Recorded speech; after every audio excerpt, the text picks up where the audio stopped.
rebuild of the favorites. We here for the latest. South side or the north side. Not tuned to the greatest. Home team for the home teams. Both sides got our own rings. On the mound or the long ball. But we don't put the wrong strings. Yeah.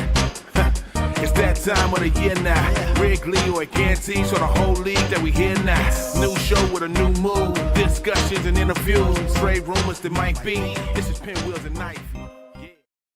Welcome back to the Pinwheels and Ivy podcast. My name is Aldo Soto. Alongside me is Kevin Fiddler. You find Kevin at KFids on Twitter, myself at Aldo Soto 21. As always, the Pinwheels and Ivy podcast is brought to you by Sports Mockery. Download the Sports Mockery app, turn on notifications, and hopefully, in maybe a day or two, hopefully tonight, maybe during this show, you'll get a push notification that says Kyle Tucker has been traded to the Cubs. Again, Sports Mockery brings you tonight's show. Also, how about you give Pinwheels and Ivy podcast a like on this video, subscribe to us on YouTube, and subscribe on Apple Podcasts, on Spotify. Kevin, obviously people are tuning in for the big news of the day. The Cubs picked up Gage Workman from in the Rule 5 draft. Big moment. No, obviously the big news today, and it's really escalated in the past, 36 hours? It's been less than 2 days since Houston Astros GM Dana Brown was asked at the winter meetings Monday night, hey, thinking about trading Kyle Tucker and Framber Valdez. Shout out to Framber. Creme fraiche. Dana Brown was like, I mean, we'd be open to listening on anybody on the team, and that includes Kyle Tucker. Kyle Tucker, 27, going to go into his age 28 season with the Astros. I mean, we're talking about top 3, top 4, you'll get some numbers, definitely top 5 outfielder since he became a full-time starter with the Houston Astros in 2020. He only trails the biggest stars in the game, basically, offensively, in Shohei Ohtani, Aaron Judge, Mookie Betts. Those are the only hitters who have been better. The Cubs are once again presented with a chance to trade for a legit star. We've seen the names come available before, and the Cubs just have not participated. Missed out on Mookie Betts, missed out on Francisco Lindor. Other names who already had big deals with them. Nolan Arenado when he was traded to the Cardinals. Paul Goldschmidt was traded to the Cardinals, and then he got his extension with them. The Cubs, none of even before that, there's the big Stanton trade from the Marlins to the Yankees, and in none of those situations were the Cubs involved. But now it's the Cubs and the Yankees in for Kyle Tucker. And this isn't just fan speculation. This isn't like, it makes sense for the Cubs to go. It's like, no, the Cubs are trying to get Kyle Tucker. Great sign. Again, still have to get the deal done. All this talk doesn't matter if we get in 2025 and, Kyle Tucker is still with the Astros or with a different team. It's like, oh, well, what a big waste of time that was. The big names that are being tossed around here, and it seems like the Astros are the ones. I think yesterday right before Max Fried signed with the New York Yankees, I shared a screenshot of 3 tweets from John Morosi, and it was just fascinating to see because it happens all the time when we see it from reporters. And John Heyman had his little outburst in that New York interview last week before Juan Soto signed. Like when the radio host was saying you get played by Boris, and how much does he pay you to tweet stuff, but and as corny that was for the radio host to bring that up or present it that way, we know that happens, right? We know that agents and teams, players, they use media.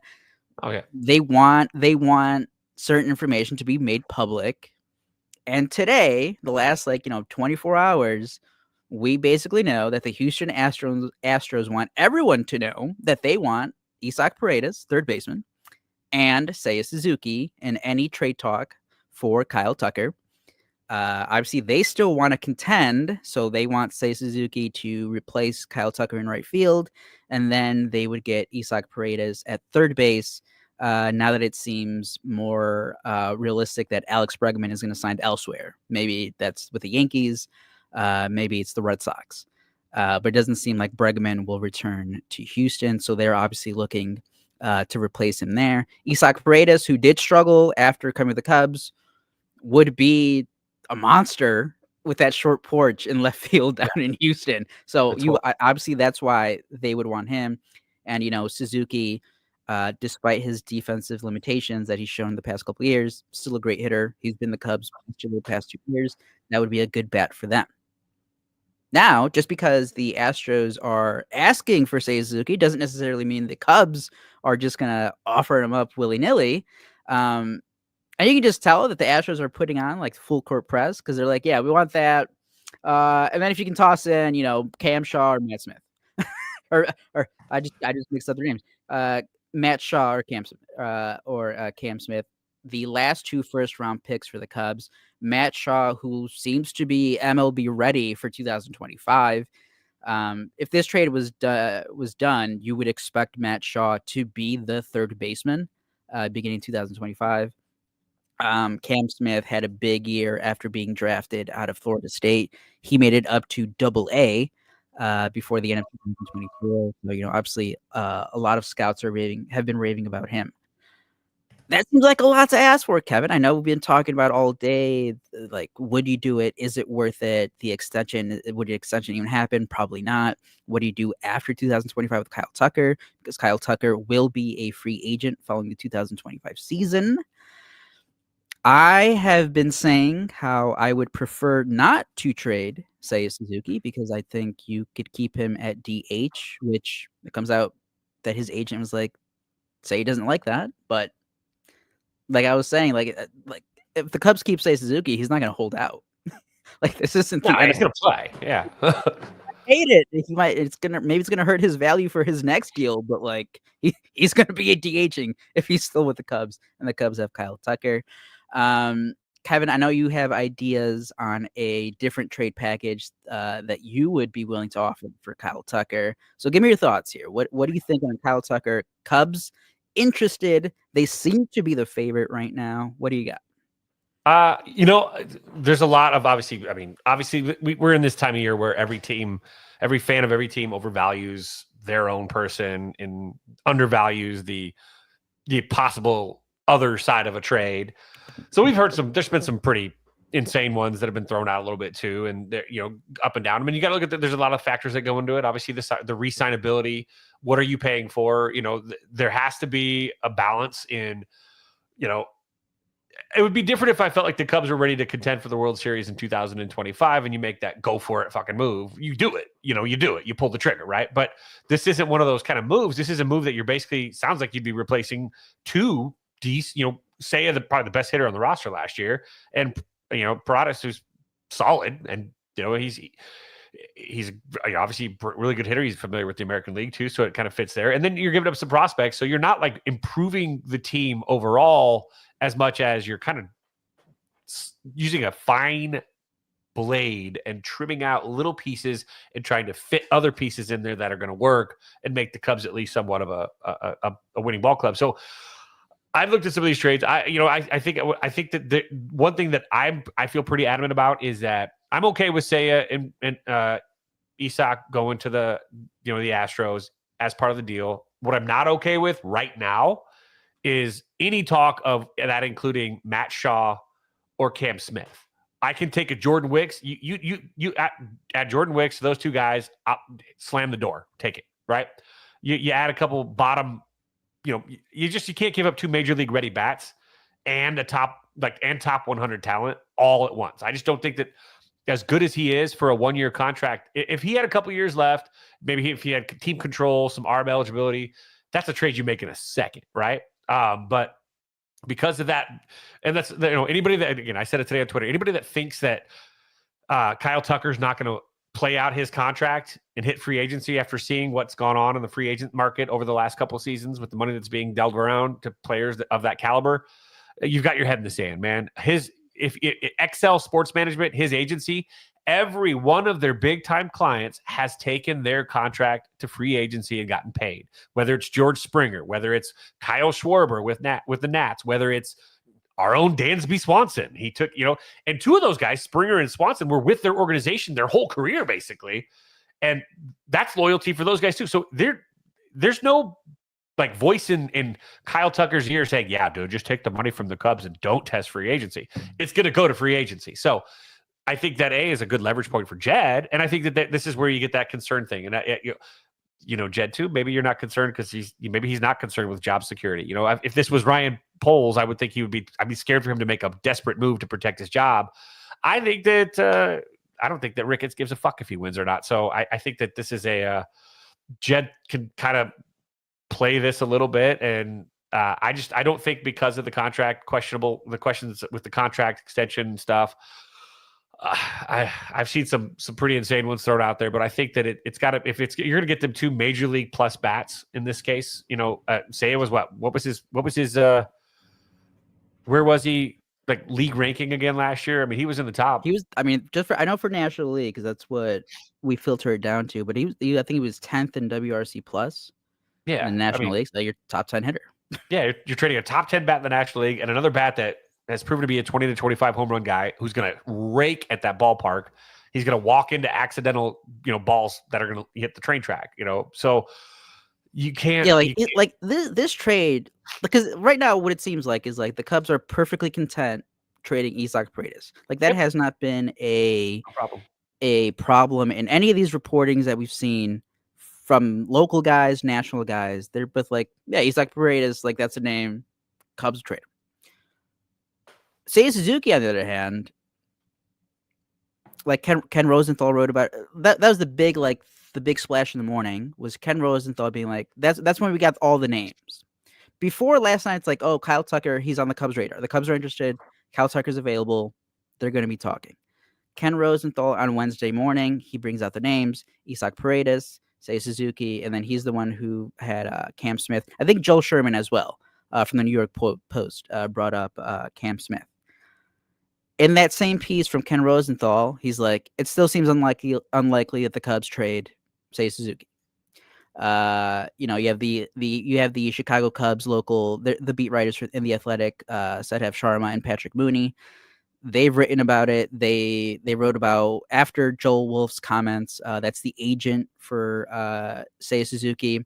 They pretty much wrote about, it's like, yes, is Seiya a little annoyed that he's DHing now and he's not really a right fielder? Yeah, but the Cubs would have to get like blown away to make a trade.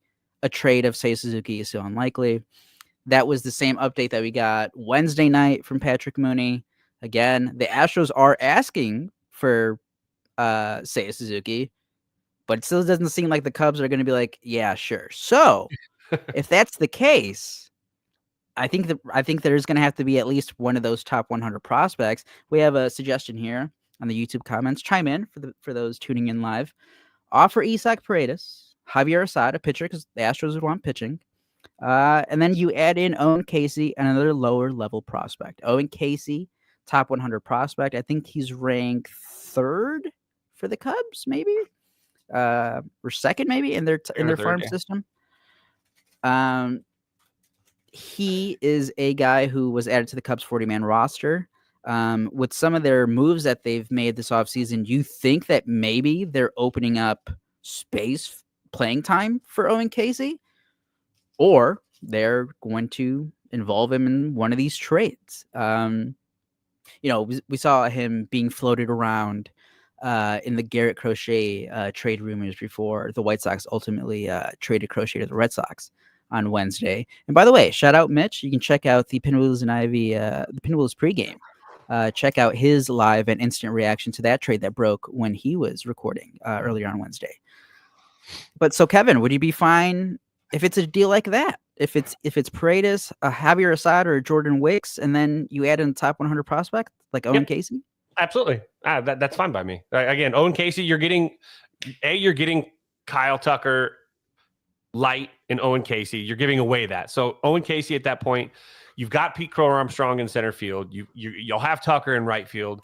You've got Ian Happ in left field, and then you've got some of these younger guys that could have an opportunity to at least come off the bench or spread their wings a little bit. That to me feels like I almost feels like an Astros fan would say, obviously that's an underpay. But that would be you don't have to twist my arm on that one at all. Wicks or Assad, or Wicks and Assad and Paradas and Casey. I'd probably still fucking take that. It's kind of funny too when I had to step and go grab my coffee. I left it in the other room. But I plugged into Gemini AI, Gemini Advanced Deep Research, and I asked it to analyze what would be considered a fair trade between the Chicago Cubs and the Houston Astros. Specifically, that includes Seiya Suzuki and Paradas, and then Kyle Tucker, obviously. And this is actually what Gemini came up with. I love fucking AI, by the way. I have some fun with this stuff. It breaks down this whole thing. It does a player analysis based on the current needs. What's the proposal from Gemini? So Gemini, it covers the current needs of the Astros, current needs of the Cubs, brings it down, player analysis, salary stuff, projected stats for 2025, trade value, etc.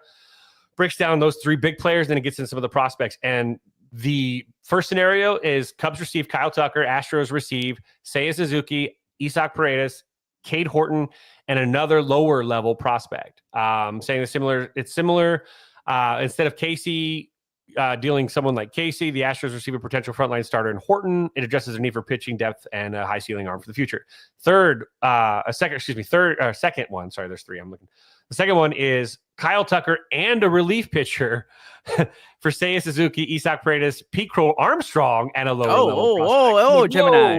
Fucking Gemini. Call me tits. And then the third one, and this one's actually probably a steal for the Cubs. It's Seiya, Isaac, and then two mid-level prospects. So I think probably the one that it came up with, obviously the first one was probably the most efficient one. But it's funny because like even Gemini AI knows to keep your fucking claws and your hands off of my Matt Shaw.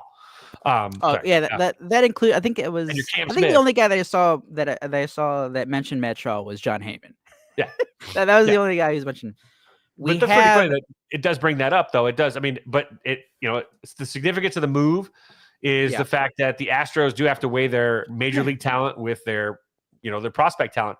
But this is also weird because it's always predicated. It feels like the Cubs have now created this stigma that they're always just hoarding prospects now at this point, and so like when you get a lot of these fake trades or whatever, obviously Tucker's different. They're trying to acquire major league talent as opposed to minor league talent, but it's almost like it's weird for everybody to kind of feel that other side of the coin now, because we are as fans, we're on the other side of the coin right now. We're acquiring ready-made talent for all these prospects we've been purring about for the last 5 years since the fire sale of 2021 or whatever. And so this is where things kind of get complicated because, again, we're all homers, we're all dorks, and we all overvalue our own people. So, this is what makes it such a complicated thing. But, we don't have to pull the trigger and make these decisions. There's a lot of combinations that would be acceptable to me, but no. Okay, let's go to that other scenario where, because again, we're bringing up Casey just because we think that would be, outfielder, right field, he could eventually maybe take over. But again, the big prospect name that the Astros are targeting is Cam Smith. That's like I think it's been 3 different reports now. It's like, the Astros, if they're going to, the prospect they want is Cam Smith. So scenario number 2, let's say it's Isaac Paredes, Cam Smith, a pitcher, either Assad Wicks, and then another minor league pitcher, or, a Jackson Wiggins. That's another guy who has high upside, who a second round pick a year ago. Would you do that deal, Kevin?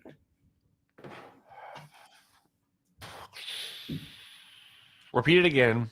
Paredes? So they get their MLB ready third baseman. Bam. Right. You got your Bregman replacement for the next 3 years. You're not worried. You get either Javier Assad or Jordan Wicks, chief starting pitcher. You got depth there.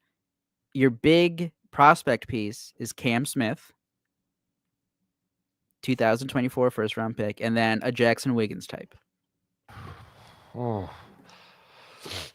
Number 1, is that enough? Number 2, would you do it? I mean, it's more than enough to me. I keep going back and forth with. So you're saying that you would rather keep Cam Smith than Seiya Suzuki? This is where I'm at. Where I don't know with Cam Smith. That's the hard part. This is the overvaluation stuff. The kid is incredible. The kid is showing already how incredibly He was a beast. He was just homering left and right at A-ball when he first made his debut. Mover. He's probably major league ready in a year, like or less probably. He's like Matt Shaw. He's gonna have that kind of a trajectory, right? So I don't know. Like, the Matt Shaw stuff fucks with me hard. I mean, not the Cam Smith stuff. Those two guys to me are honestly. I look at those two guys and I think those are the top two prospects in the Cubs organization. I love Owen Casey.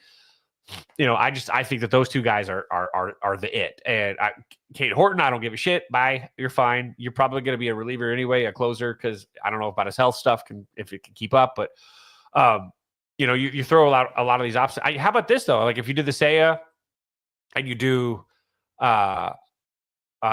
Isak, and then you do a Cam Smith, I expect that the Cubs are going to get back someone from that 7 through 15 in the Astros system as a return as well. Now, not a top 100. I'm not saying a top 100 by any means, but you're looking at some of these other guys that they're maybe closer to major league ready.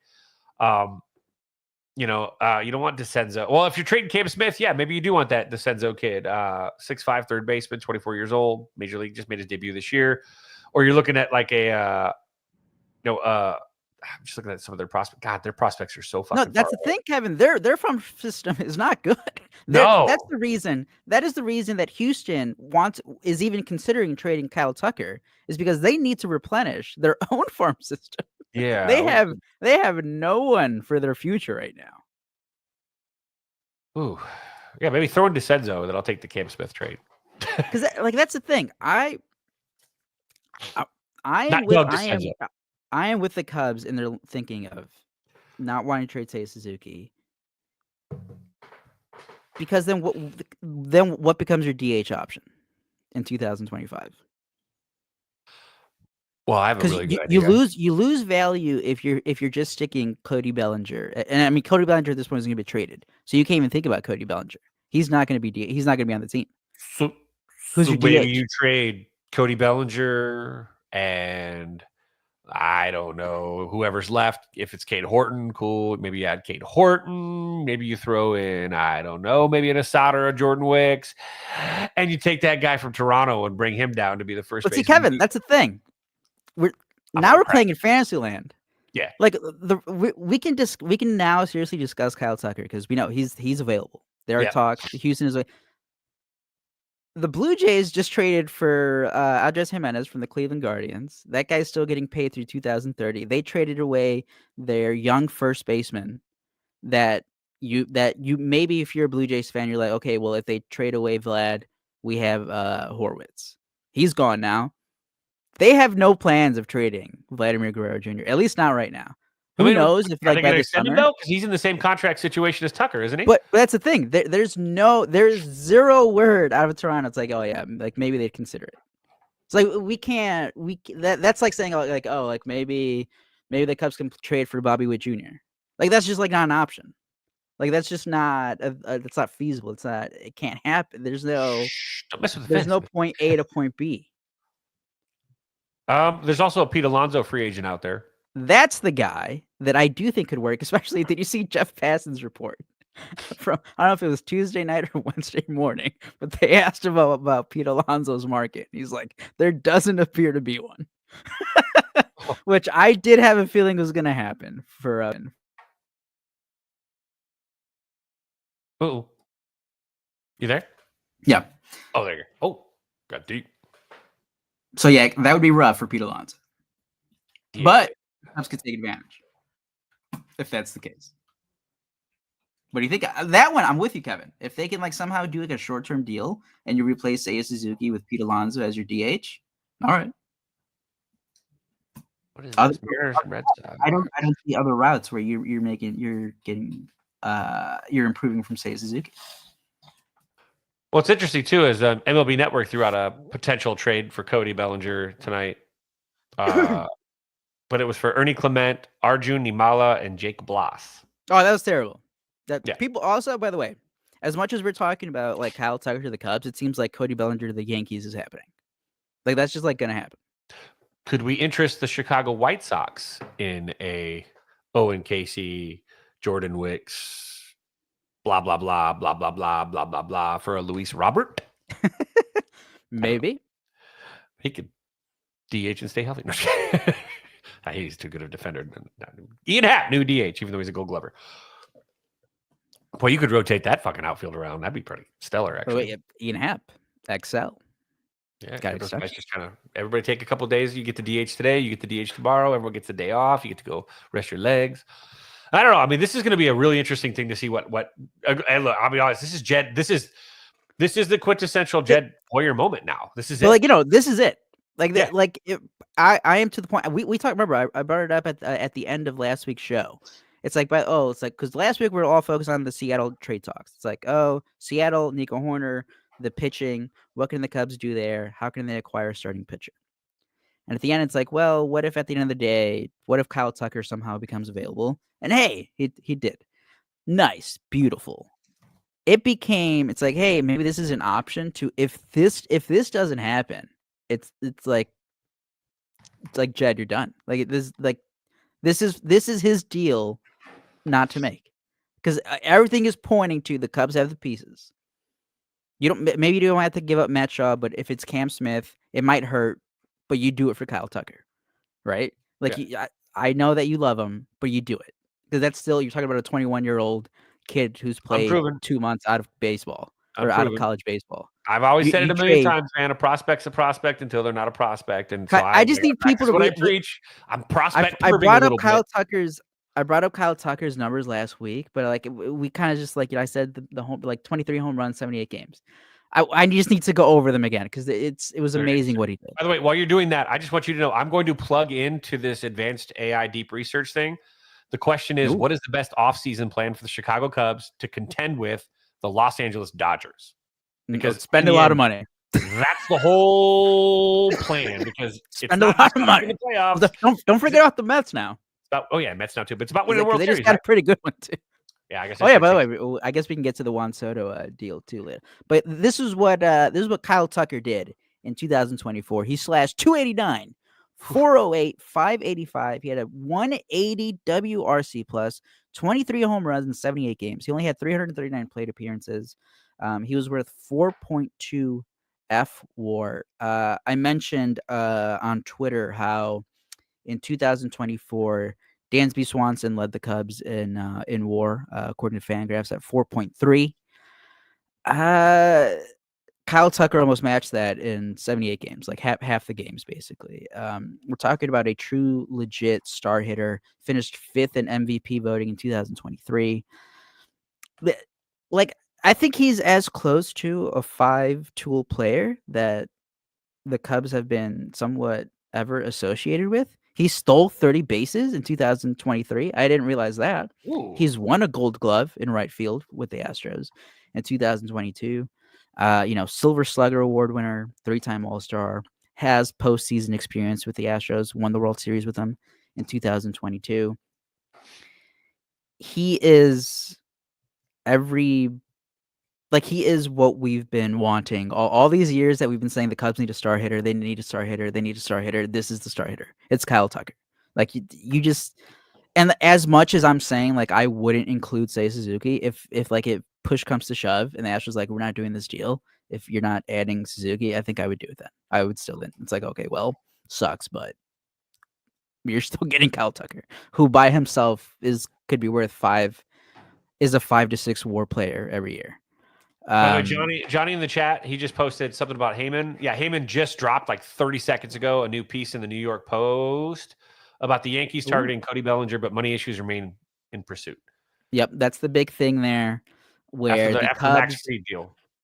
Yep, the Cubs are basically hey, you can have Cody Bellinger, but you are paying every last cent on his deal, and the Yankees are no, please cover some of it. Is basically what the Yankees are. And by the way, the New York Yankees are also interested in Kyle Tucker. It's such a weird little love triangle here.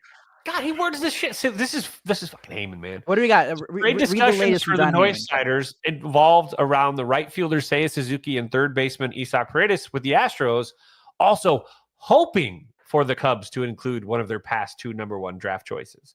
So like that to me sounds like speculation in the way that he words that. No, well, no, Or of course them saying, well, yeah, I'd love for them to throw in. I would love for them to throw in Pico Armstrong. I would love for them to throw in Babe Ruth, for God's sake. No, I think that's what it is, Kevin. This is all the Astros being like, yeah, you guys can have Kyle Tucker, but we're asking for the moon. Hey, Adam. I could use whatever I want. Well, you use Google. Stop using Google, I guess. Oh, wait. Oh, come on. We're just having fun. We're just having fun with it, bro. It's called joking around. Lighten up, Francis. You got in your again. This is gonna be stupid hilarious if it's J-Rod. All right, have some fun. If it's opening day in Tokyo and Kyle Tucker's still with the Astros. I'm gonna use ChatGPT to coordinate my response real quick. I do want to bring up how there's also a report from out of Houston, out of a Houston Astros reporter, Chandler Rome, and it's so hard. Again, we're all just assuming it's like, oh, it's going to be Paredes, it's going to be Suzuki, it's going to be Cam Smith. But like, that's only part of it, right? That's only part of like some of the names that have been thrown out. And that's why I still think it has to be other guys, because there's just no, as much as I'm saying like Jed Hoyer, get us Kyle Tucker, I don't think it's going to be like I don't think it's going to be a stupid like haul either. Because like we've seen, we are still talking about Jed Hoyer, like one of the most conservative guys when it comes to making deals and trades. So like I don't like that's why everyone's so fixated on the 3 big names, Paredes, Suzuki, and it's like, oh, Cam Smith. Like that's just not going to happen. That's not going to happen. And if it does, well, I'm dead wrong, and I guess I'll be happy because I get my wish. I get Kyle Tucker, but I just don't think those 3 players would all be included. Those are just the 3 big players that the Astros want. Just because they want them doesn't mean they're going to get them. On the other side, supposedly the Yankees were ready to make a big offer for Kyle Tucker, but the only name that's been associated in whatever trade talks they may be having is Rookie of the Year pitcher Luis Gil. That's a guy who great stuff, but man, he was wild as hell. Put up good numbers, but I just don't know how that beats out what the Cubs can provide the Houston Astros, and like with Paredes and Suzuki there. So yeah, but again, this love triangle, this love hate, by the way, because again, we also heard from ESPN's Jesse Rogers how Houston doesn't want to trade Kyle Tucker to the Yankees because of their rivalry that they've had. And then they don't want Cody Bellinger because Cody Bellinger was pretty outspoken after the cheating came out with the Houston Astros in 2017 when Bellinger was still with the Dodgers. So we have this level of pettiness between Houston, which hurts their leverage somehow, like in some ways, but they're like, we don't care. We don't want Cody Bellinger, and we're not going to trade Kyle Tucker to the Yankees. So forget about it, Yankees. It's so funny. In the end, you're going to make the best deal that's possible, that's best for their organization. And that's what it really is, subjectively a position that these organizations, they have their particular plan. That's what they're going to do, and they're going to follow their plan. So, maybe they did use AI for it. That's what these pencil pushers do. In fact, actually, you want to joke about that, but that's actually what they're plugging in. We talked about that with Shreve on our show. A guy that has bounced around the major leagues, knows that they are using algorithms and AI to help generate value when it comes to veteran arms versus rookie arms. And blah, blah, blah. All these teams do it. All these stop this nonsense. Teams, they all do. Embarrassing. Is 1 million worth of 0.5 WAR better than 10 million on 1.5 WAR? That's like a simple way of looking at it, and it gets a lot deeper than that. Yeah. But all these teams do it. They're all using it. The plan is the plan, and what they're targeting and what they but it all comes down to this. Like I said, you're trying to compete with the unless you're just in it for a postseason berth. You just want to show up to the dance, right? You just want to hang out at the party, but you're not really going to hang out with the beauty queen. You're not going to be a prom king or queen. You just want to get to the dance. Then you can make some other moves. But honestly, to me, anything that and everything that the Cubs should be doing right now is to do whatever it takes to build a team that can neutralize whatever that roster is in LA. And like you said, the Mets too. I'm going to keep forgetting the Mets, but now it is the Mets. God dang it. You've got to build something that can somehow, because you're already too late to the party. They've already spent the money. They've already got these free agents that you're not going to get now. So you have to build something that has that almost like, I'm trying, what would be a good analogy? It's like you're basically trying to fill every gap with something that can fill their gap. That kind of sounds dirty. But you're trying to, it's like in wartime. You might have maybe you're doing, you got to create your own Thermopylae when it comes to your roster compared to, the Persian army of the Los Angeles Dodgers or the New York Mets. So you're the Spartans. What kind of plan can you come up with your 300 Spartans that can somehow hold off these teams long enough for the rest of your army, which will eventually be the Greeks, to hang on and turn the tide of this whole thing? And that's what every team is probably doing. And so there really is no, are you going to put what is the Achilles heel of that roster? And this takes a lot of analytics actually to figure out how you can build a team that can be a neutralizer for what those teams have loaded up on. And it's going to take crafty arms. It's going to take pluggy hitters that can be a Swiss Army knife at the plate and move guys around, or maybe go to gap and not guys that are all just one-trick ponies with lift and pull. You got to figure out how much of a balance you're going to have that's going to, how many guys can hit well against their pitching. I mean, you're going to get to the playoffs if you build a team that is specifically built to beat those teams, I think. So it really is about building a team that's going to neutralize what they do best. And then from there, it might not be as flashy as some people think, but each team is going to have their philosophy and their target of what they think based on their own analytics is enough to neutralize the juggernaut that appears to have built in the LA area and now building up there in Flushing, New York, or the Valley of Ashes, or whatever the fuck it is now. And so, we're seeing it with the Yankees. I think Yankees are panicking. Yankees have a talented team, but there's some panic there. Do they though? They have a great starting rotation, and Aaron Judge. Of course, they have a guy that hasn't fucking played in the postseason well though either. No, that's what I'm saying. They have a great starting rotation and Aaron Judge. And then you look at the rest of the roster, you're kind of like, oh, okay. Okay. Like that roster. I know that everyone was shitting on Juan Soto. It's like, oh, you didn't show any loyalty. Why didn't it come back to the Yankees? And the Mets are a worse team. But like, again, he had Aaron Judge and who else hitting in that lineup? Oh, yeah. What do you got here from Johnny? I think we know the answer to this question. Kelly and Paredes at Tucker. Who plays third base? It's Matt Shaw. Yeah, easy answer. I mean, this is that would be proof that the Cubs are sold on what they saw this offseason, especially what he did with Team USA. God, I mean, he's a national hero for all we know when it comes to Matt Shaw. The way he played in that with Team USA. And again, I think it goes back to even the Nico Horner trade rumors, because again, then who would be the starting second baseman? It would be Matt Shaw.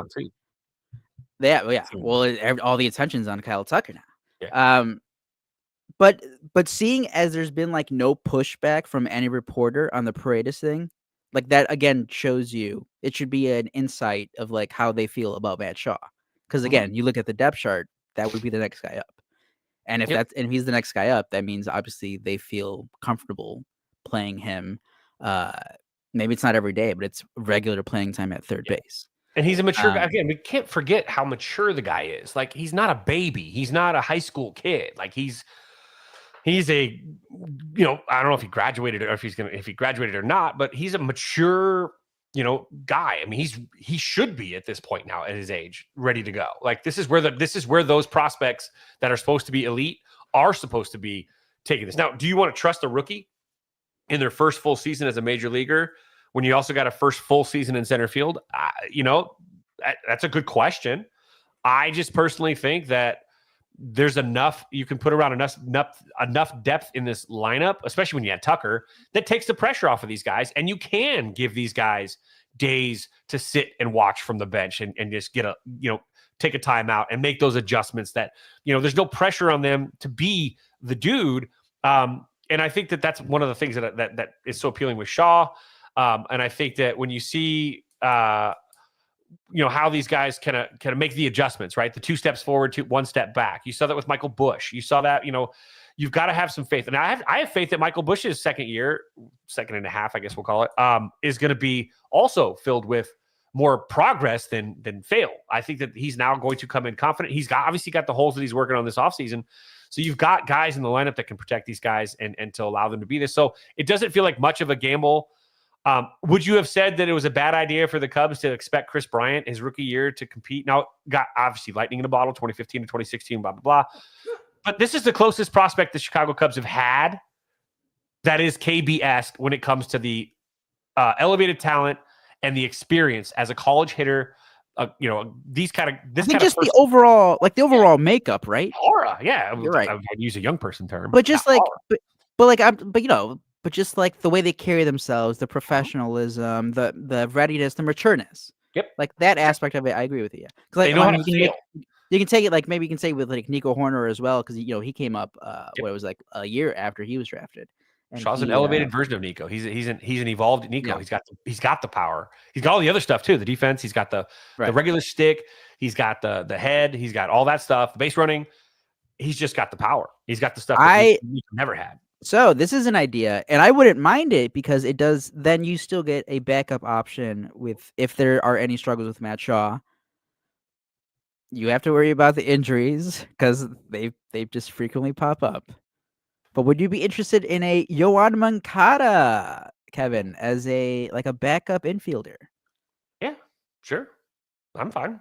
I mean, maybe that's what Moncada needs is a little bit less, maybe a little bit more of a platoon kind of thing. And I have a feeling, I mean, maybe I'm crazy. Maybe Zoe, I wish Zoe was here to tell us what he thought. Maybe Mitch. But the Sox, they just out all those guys, all those past 6 years, White Sox. Everyone's soured on everybody. Well, no, my question is, could Yoan Moncada also, if that were the case, spell a guy at first base? That's my question. Can he switch sides and be a guy that could, not only if he's not playing third or DHing, could also on occasion spell Michael Busch over there? Do you have, are these, I just don't know enough about Moncada's defense. Could he do that? You brought him up earlier, and we're talking about it right now at first base. Let's circle back quickly to Kyle Tucker. Let's say the Cubs are like, no. Like Seiya Suzuki is just like a no, we're not going to include him. Would you add Michael Busch in a trade? Sure. Yeah. Look, I think I'd do it too. Yeah, I don't know. I won't hesitate. That's fine. Again, for me right now, if you give him 2 major league ready bats and a prospect, because then the prospects, you're not giving up a top 100 prospect. Right. That's what I'm saying. Not named Cam Smith, not named. I mean, I would throw in Owen Casey even if I had to. With that's the thing. I don't even think because at that point you're getting a guy who still has 5 more years of control. Cheap control. You're getting Paredes has 3 years of arbitration. Like those are 2 MLB ready guys. Like sure, you're not getting the more accomplished bat that you would in say Suzuki, but you're getting the younger player for longer, cheaper money. Yep. So I would think that would bring the price down. Now, what do the Cubs do at first base? That's that would be a question then. Again, Pete Alonso. If you're trading Cody Bellinger, if the end goal is that you're trading Cody Bellinger because you're not bring back Patrick Wisdom for some feelings on that one. If the plan is to dump Cody Bellinger's salary and you're not expecting anything in return, you're just expecting to open up your payroll, then I would really hope that you're exploring Pete Alonso then. Because then absolutely. What are you using that money for then? Like I would hope that's the case. Or who else would be available? That's the other thing. Like again, yes. Would Vladimir Guerrero Jr. be perfect, a perfect trade target? Yeah, but he's not available. So we can't really go too in depth with that. We have to look at the free agent market, and it's Pete Alonso, and there's really not a lot of other names. Mm-hmm. And I guess at that point, that's why I think that's why they're like, no, we don't want to trade Seiya Suzuki because they know that there's no other good bat that they would go after. Unless they spend on Anthony Santander. Do you want that? Do you want a 4 or 5 year deal on him? I doubt it. I doubt that they would spend on that. Mm-hmm. Interesting thing. I don't think the Seattle Mariners trade rumors are completely dead. I know they've obviously died down this week. Do you think that the Crochet deal kind of killed that? Because it felt like it was like a 3-team deal, kind of like that seemed to be forming a collective of a perfect storm of some guys going this way, some guys going that way in return for this. Like that felt like that was it. But I feel like the Crochet deal almost like kiboshed it. So there was like that 3-team trade rumor that was out there, and then it was somewhat. It wasn't 100% confirmed, but it was like alluded to kind of by a Seattle Mariners reporter earlier this week as well. That gave it some credence. At the very least, you can say like that White Sox, Mariners, Cubs idea that was like feasible. Like maybe there was like some talk about it at the very least, but it was reported as like those were active talks happening. What I think happened there, and I think it became evident because the Red Sox ended up trading for Garrett Crochet, and they gave up two top 100 prospects for Crochet and a couple more prospects. Is that the White Sox maybe they just didn't like the Cubs prospects, so the Cubs needed to include the Mariners to get one of their top prospects. That's a good point. And then it just again, it's hard to be like just compare one list to another. It's like why didn't the Cubs just trade Casey and Triantos? Like why wasn't that good enough? It's all up to the White Sox. It's all up to Chris Getz. Like maybe he just didn't like the Cubs prospects as much as we like them. And that happens. We just talked about it in the Kyle Tucker stuff where maybe we're overvaluing them because they're Cubs prospects. And Chris Getz is looking at him. It's like, yeah, that's cool, but we're only doing this deal because the only guy we like is Matt Shaw, and the Cubs are obviously like, well, we're not going to give up Matt Shaw. And then Chris Getz is like, all right, well, next. And then that's when he goes to the Red Sox.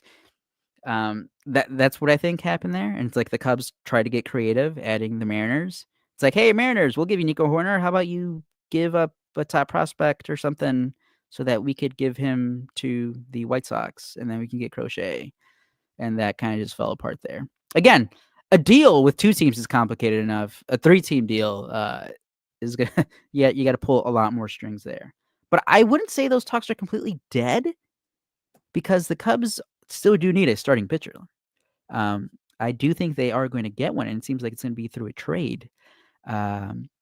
Luis Castillo's name has been highly prominent in those trade talks, and he makes, what is it, like in the $20 million range? So that would take on obviously more payroll for the Cubs. By the way, a reliever for the Houston Astros that could be available. I don't know if they make it work in this deal with Kyle Tucker is Ryan Presley. But similar to Seiya Suzuki, I think he has a no trade clause.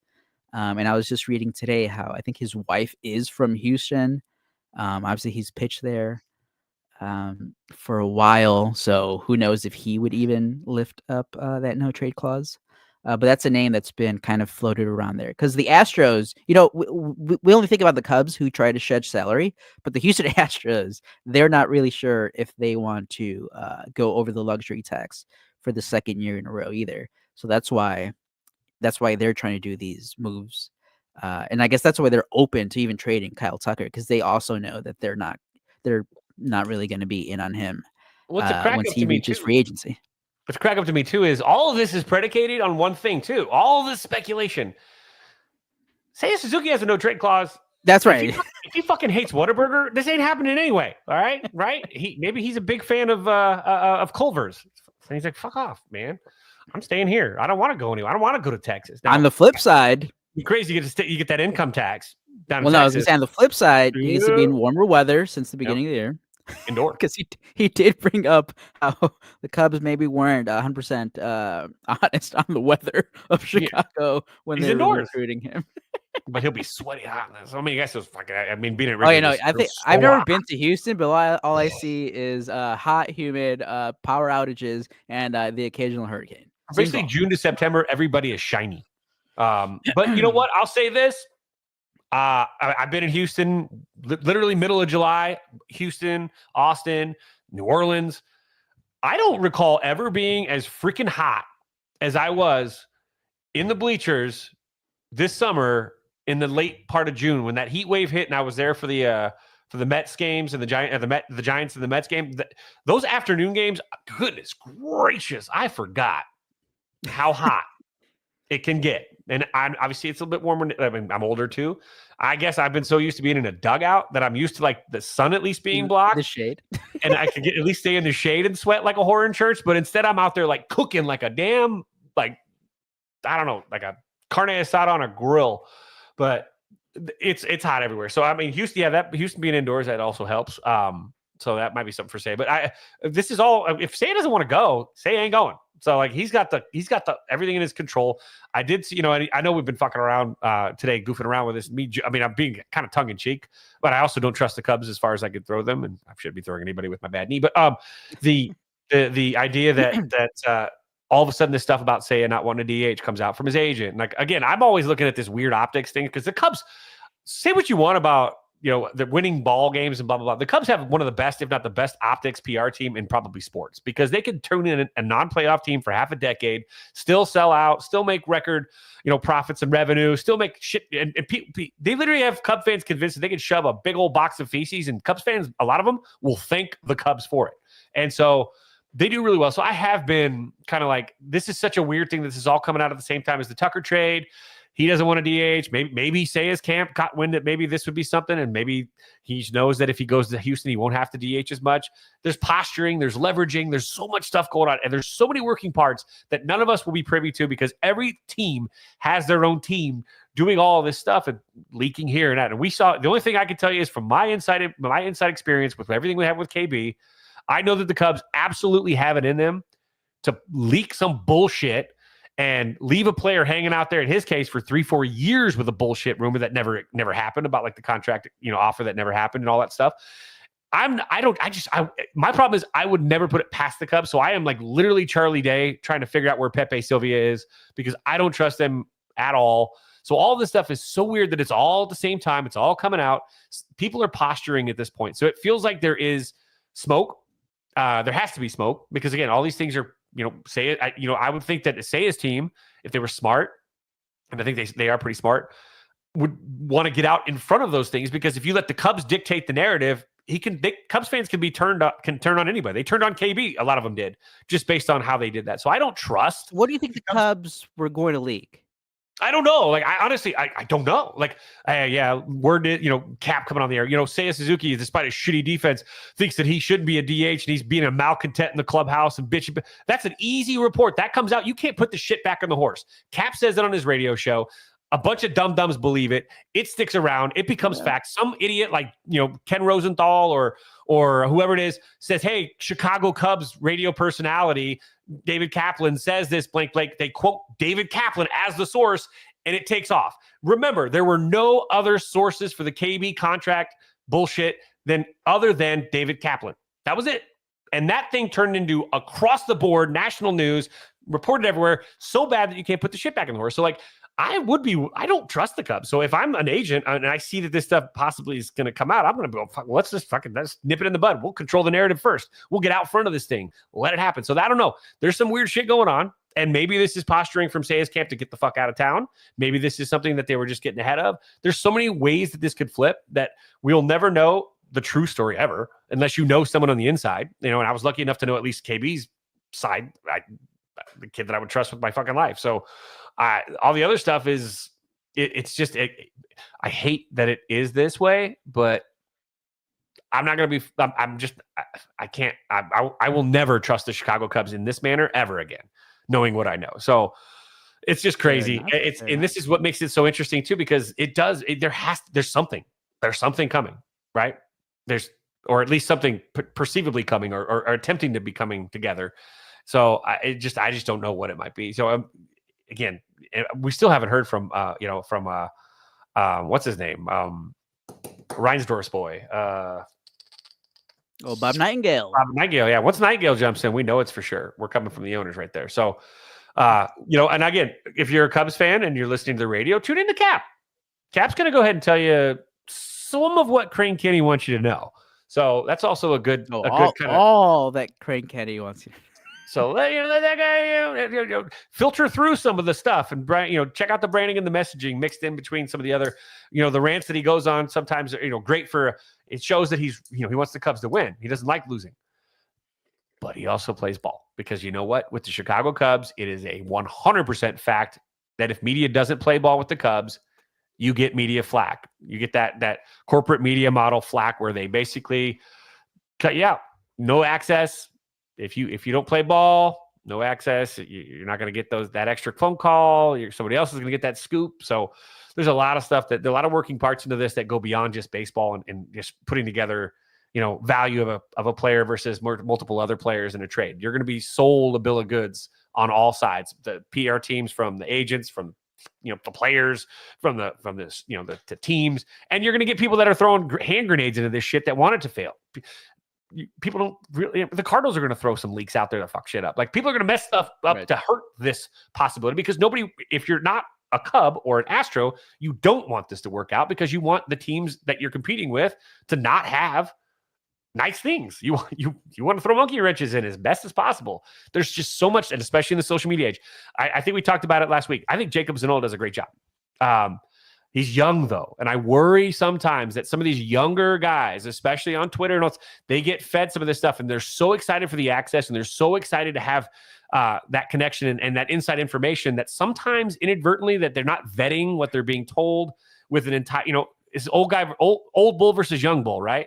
Run down and go fuck one of the cows, or walk down and fuck them all. Like, that's the whole, sorry for that analogy, but it's that idea that older reporters know when they're being manipulated, and they've been around long enough. Some of the younger guys might not know that yet, and they're learning, and they're going to make mistakes a little bit, but dude does a hell of a job. And we talked about it. If he's reporting some of this stuff, I 100% know that something's happening, because he is reliable enough.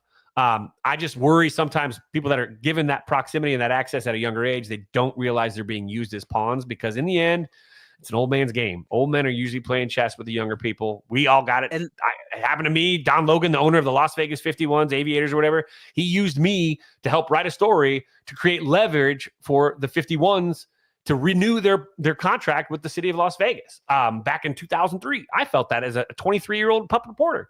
So it happens, and you get that first time, you're like, you son of a bitch, and it burns you a little bit, and you're like, but that's what But that's the thing. It's you brought up Jacob. By the way, if you're not following Jacob, follow him on Twitter. Great Cubs follow. Yep, absolutely. That kid's gonna be a star one day in the baseball reporting industry. But like I mentioned earlier with John Morosi, it's just, to me, it's just fascinating.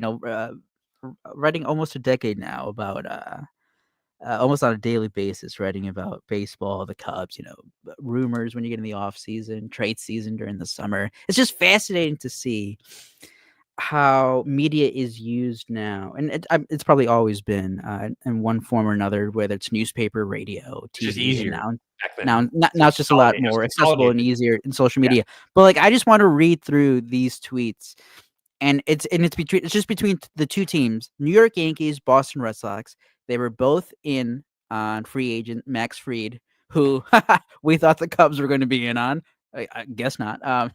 Never. And I guess the price range, we can see why the Cubs were never actually interested. But in a span of 41 minutes, John Morosi tweeted out, the Red Sox are among the teams with interest in Dylan Cease.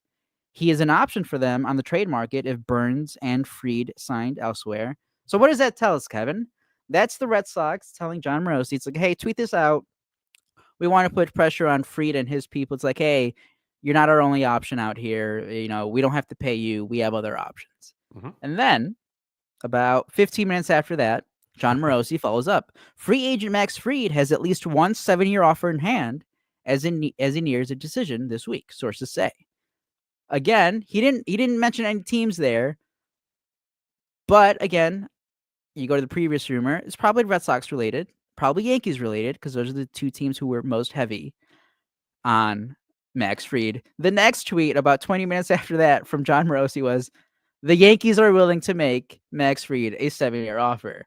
Again, trying to put pressure on the Red Sox. Like, hey, your rivals, that other AL East team, that New York team, they're ready to offer 7 years for Max Fried. What are you going to do?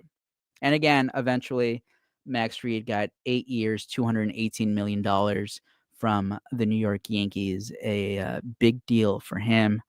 It was just fascinating to me to watch that play out on social media. By the way, I want to shout out Johnny here and anyone else who is tuning in for the first time. to Team Willis and Ivy podcast here. Appreciate it. Give us a subscribe here on YouTube. Follow us on Twitter as well. Thank you. Really appreciate that. Before we move on, I do want to hit on a few other topics. Can I touch on one more thing real quick too? Go ahead. You got to understand that these reporters are human. These reporters, it's their livelihood. And you have to understand that they always are constantly, whether it's, sports or politics or whatever you're covering, there's a give and take in these relationships. These guys, Jeff Passan, Heyman, these guys aren't there now because they always just played it straight. And I'm not saying corrupt. I'm just saying that you trade information.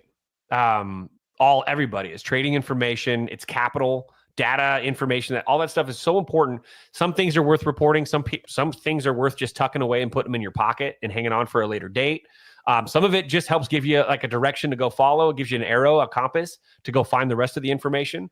But these guys play ball. They're not on the, one of my favorite things is, are you on the payroll of the Boston Red Sox? Blah.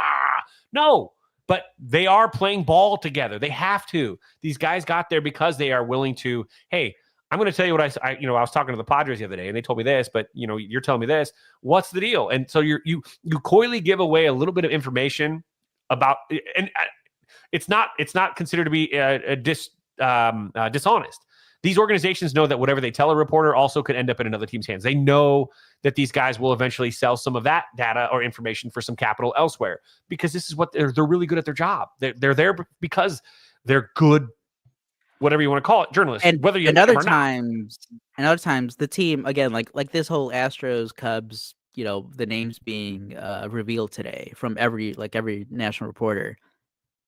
Like they want this knowledge out there to put pressure on other teams. Like, okay, we want this. We're serious that we're asking about this. We're not just telling you, back in the background that we want this. We're serious about this. So what are you willing to part within a trade? Sense of urgency is the best deal closer you can possibly create to help finalize a deal because it creates desperation, that fear of missing out, and you'd think that because of this is the thing that's funny is I think that some people might be overestimating Tom Ricketts and his need to win, and that they feel like Jed Hoyer is in a position where he has to act a little desperately to save his job, but he really doesn't.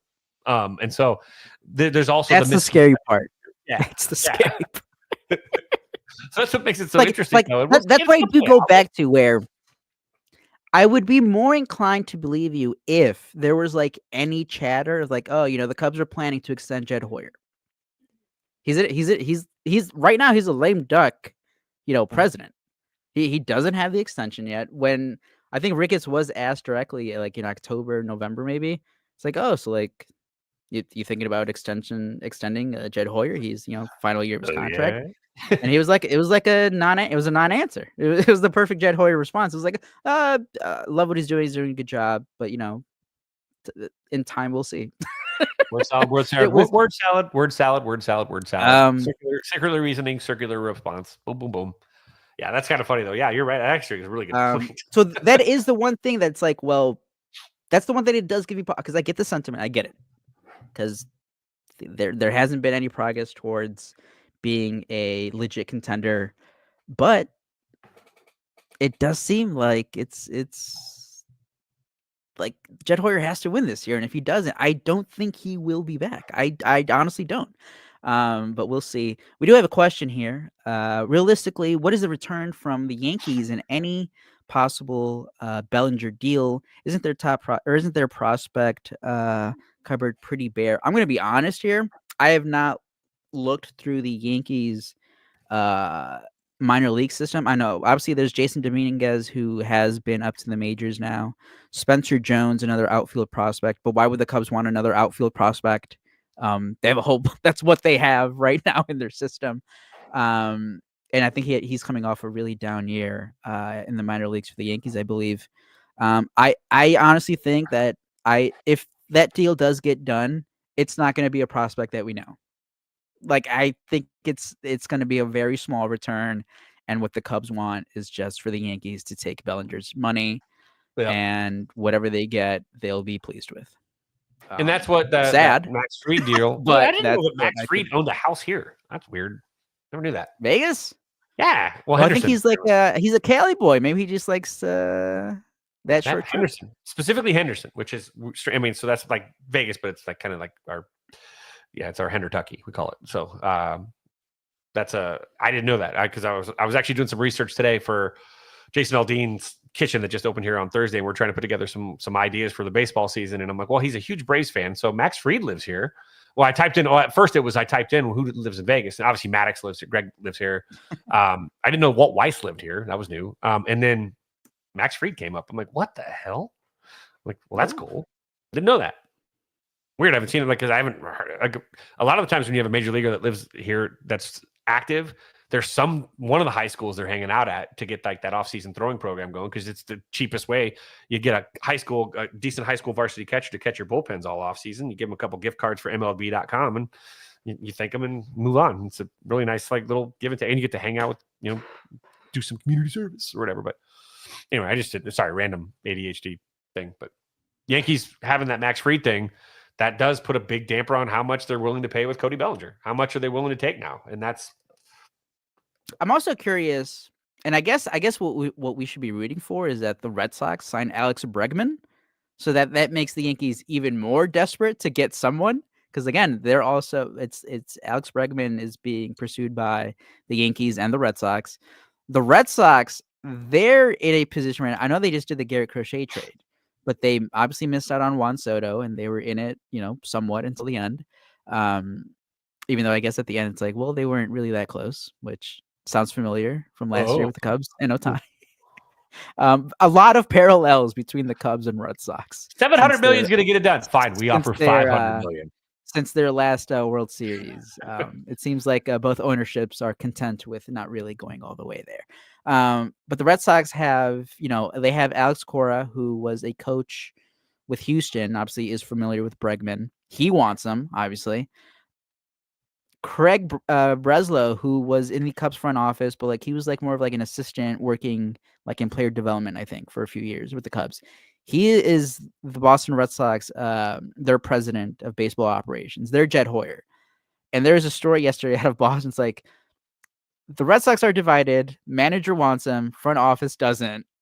And I'm like, this guy, because again, why? Because it's going to be a long-term deal. Alex Bregman, 30, 31 years old now.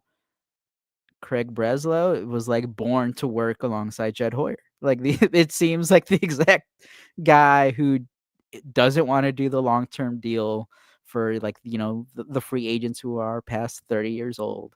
But yeah, I guess if you're the Cubs right now, you want the Red Sox to sign Alex Bregman, and then you want the Yankees to just go crazy and be like, all right, fuck it, we'll get Cody Bellinger, we'll pay his money. I guess the Yankees are also in on first baseman Christian Walker. Oh, okay.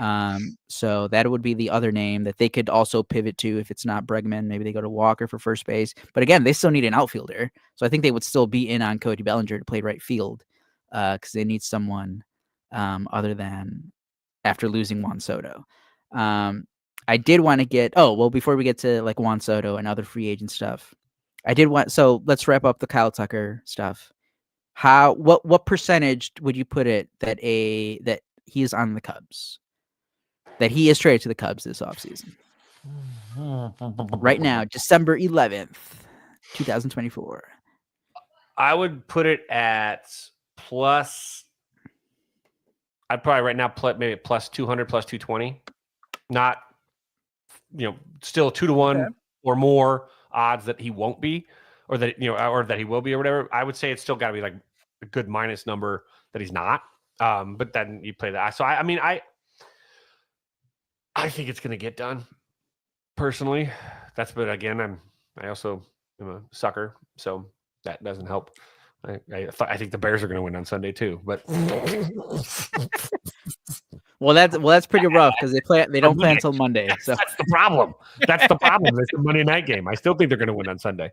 So I'm just gonna say, I am so I wrote about it. I think I wrote about it on Tuesday night, and I'm like, guys, I'm not gonna pretend here and be like, oh, Cubs are getting Kyle Tucker. The chances are most likely that he's gonna stay with Houston. And in 24 hours, my mindset completely changed because now I'm full on.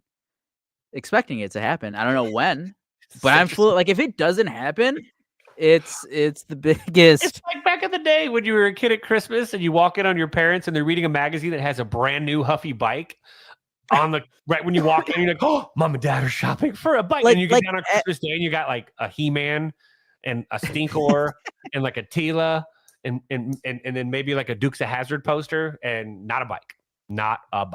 And that's kind of would be the disappointment. Now that we're sucked in, aren't we? We're sucked in at this. Anything less than Tucker now, we want to like we're gonna be mad, right? No, like I was just thinking, like as optimistic as I was about Shohei Ohtani last year, like in the back of my head, I'm like, I mean, like they're not gonna sign him. Right now with this Kyle Tucker thing, it's like there's just so much because like even last year when the Cubs were mentioned with Ohtani, it was kind of like always like, oh, and the Cubs. It's like it was like, oh, the Dodgers, the Blue Jays, the Giants, and like, oh, the Angels obviously still want to re-sign him. Oh, and the Cubs. And it's like, yeah, the Cubs are in it, but it's like, all right. But like now it's like, no, it's like legit, like, oh, the Cubs are the favorites to sign or to trade for Kyle Tucker. They have the pieces to do it. They have the motivation to do it. They need a star player. Just everything is lining up for them to do it. And if they don't, it's gonna be so fucking sad. So yeah, I mean, I guess I'm just setting myself up for disappointment because again, like I've said, I am just expecting it to happen any day now. The winter meetings are wrapping up Wednesday night here, and it seems like everyone's just flying, so that's why all the rumors kind of died down.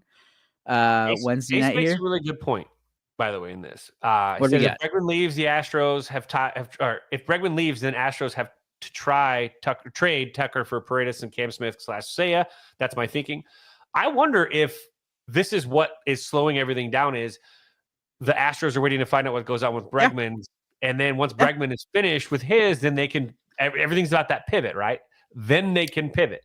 So like this almost feels like it's like Soto waiting for Soto to sign. Then we all of a sudden get market value, et cetera, et cetera. And like that's what's so weird about the Yankees also being interested in Kyle Tucker is that the Astros are waiting for Bregman to sign.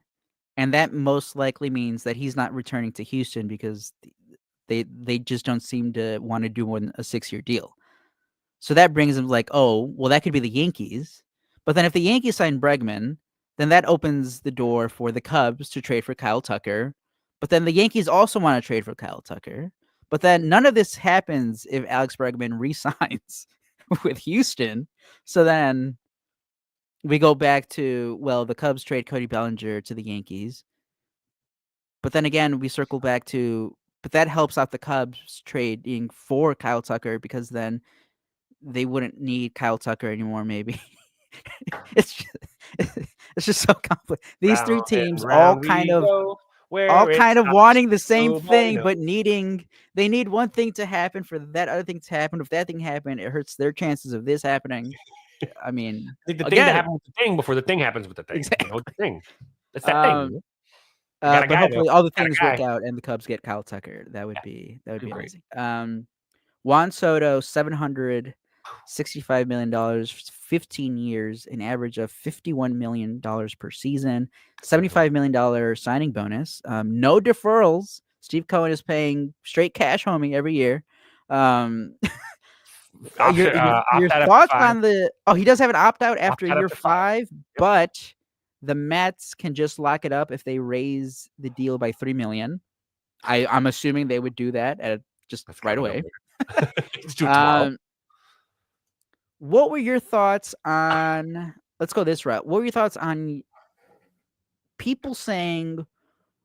Because I saw a little bit of it. Well, a lot of it. Where was the loyalty from Juan Soto to the Yankees? Because again, at the end of the day, I know the difference only looks like $5 million because the Yankees offered $760 million, but they were offering it over 16 years, so it was more of like a $4 million per year difference.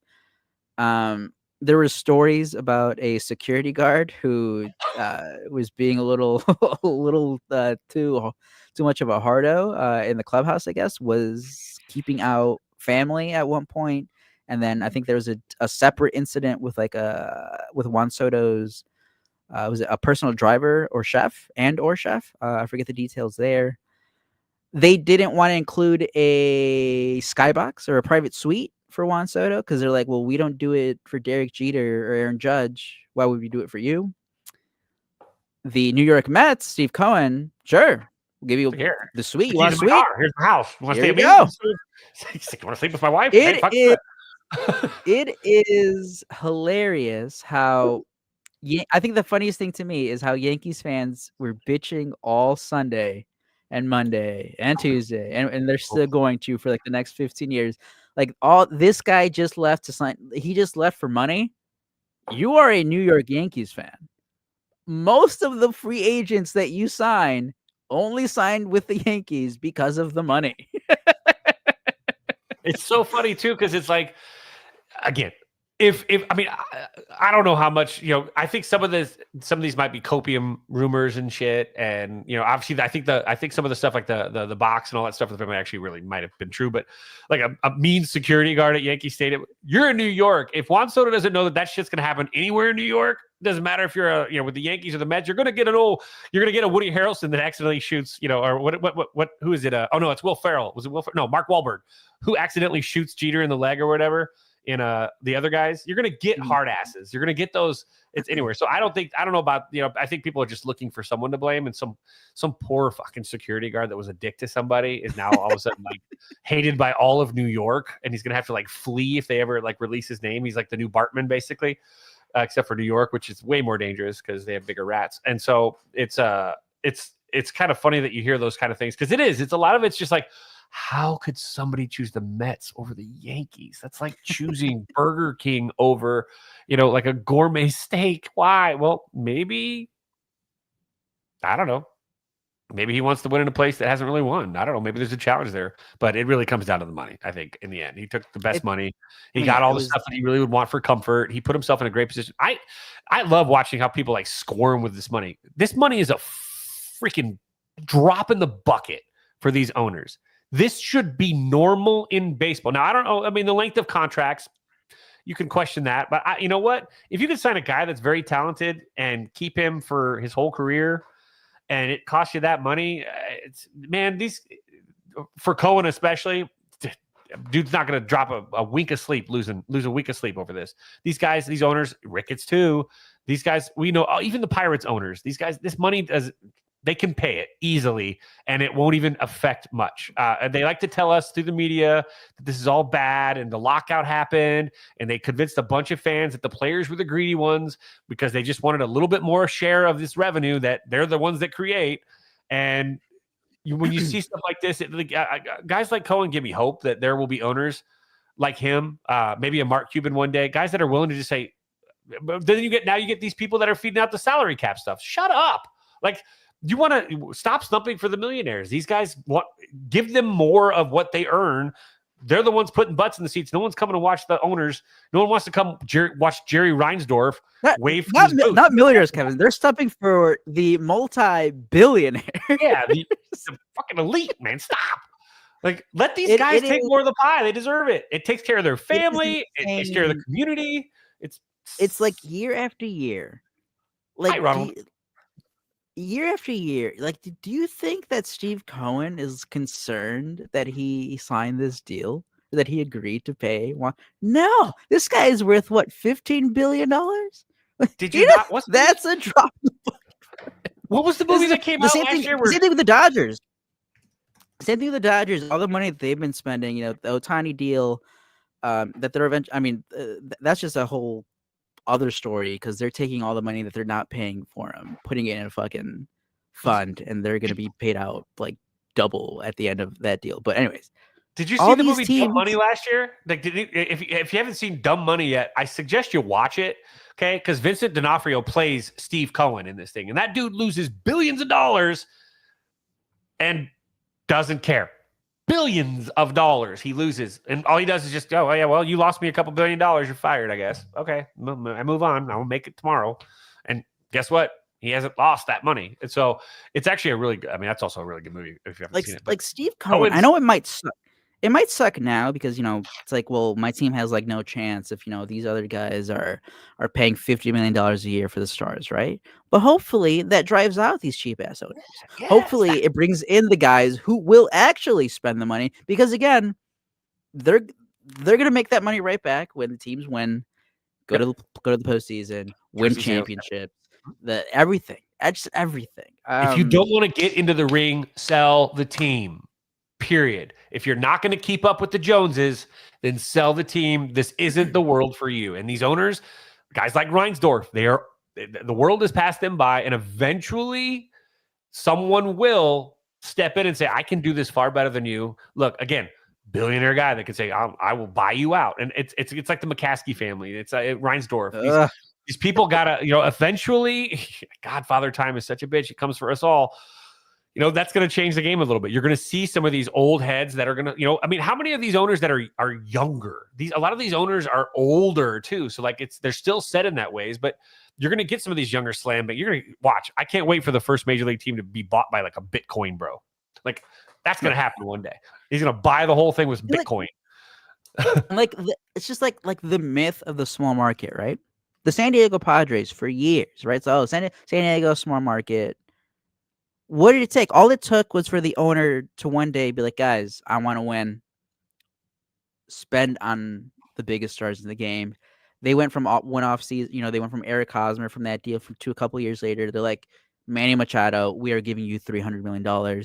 They signed Fernando Tatis Jr. to that huge extension. They followed that up by trading for Juan Soto. And then after that, they did trade Juan Soto, but it kind of worked out where they got some good young players for him. And then they still went outside one of the top shortstops in Xander Bogaerts. Oh, it turns out they weren't a small market team. It's just that they didn't want to spend before. And then all of a sudden they wanted to spend. It's that easy, guys. It is that easy.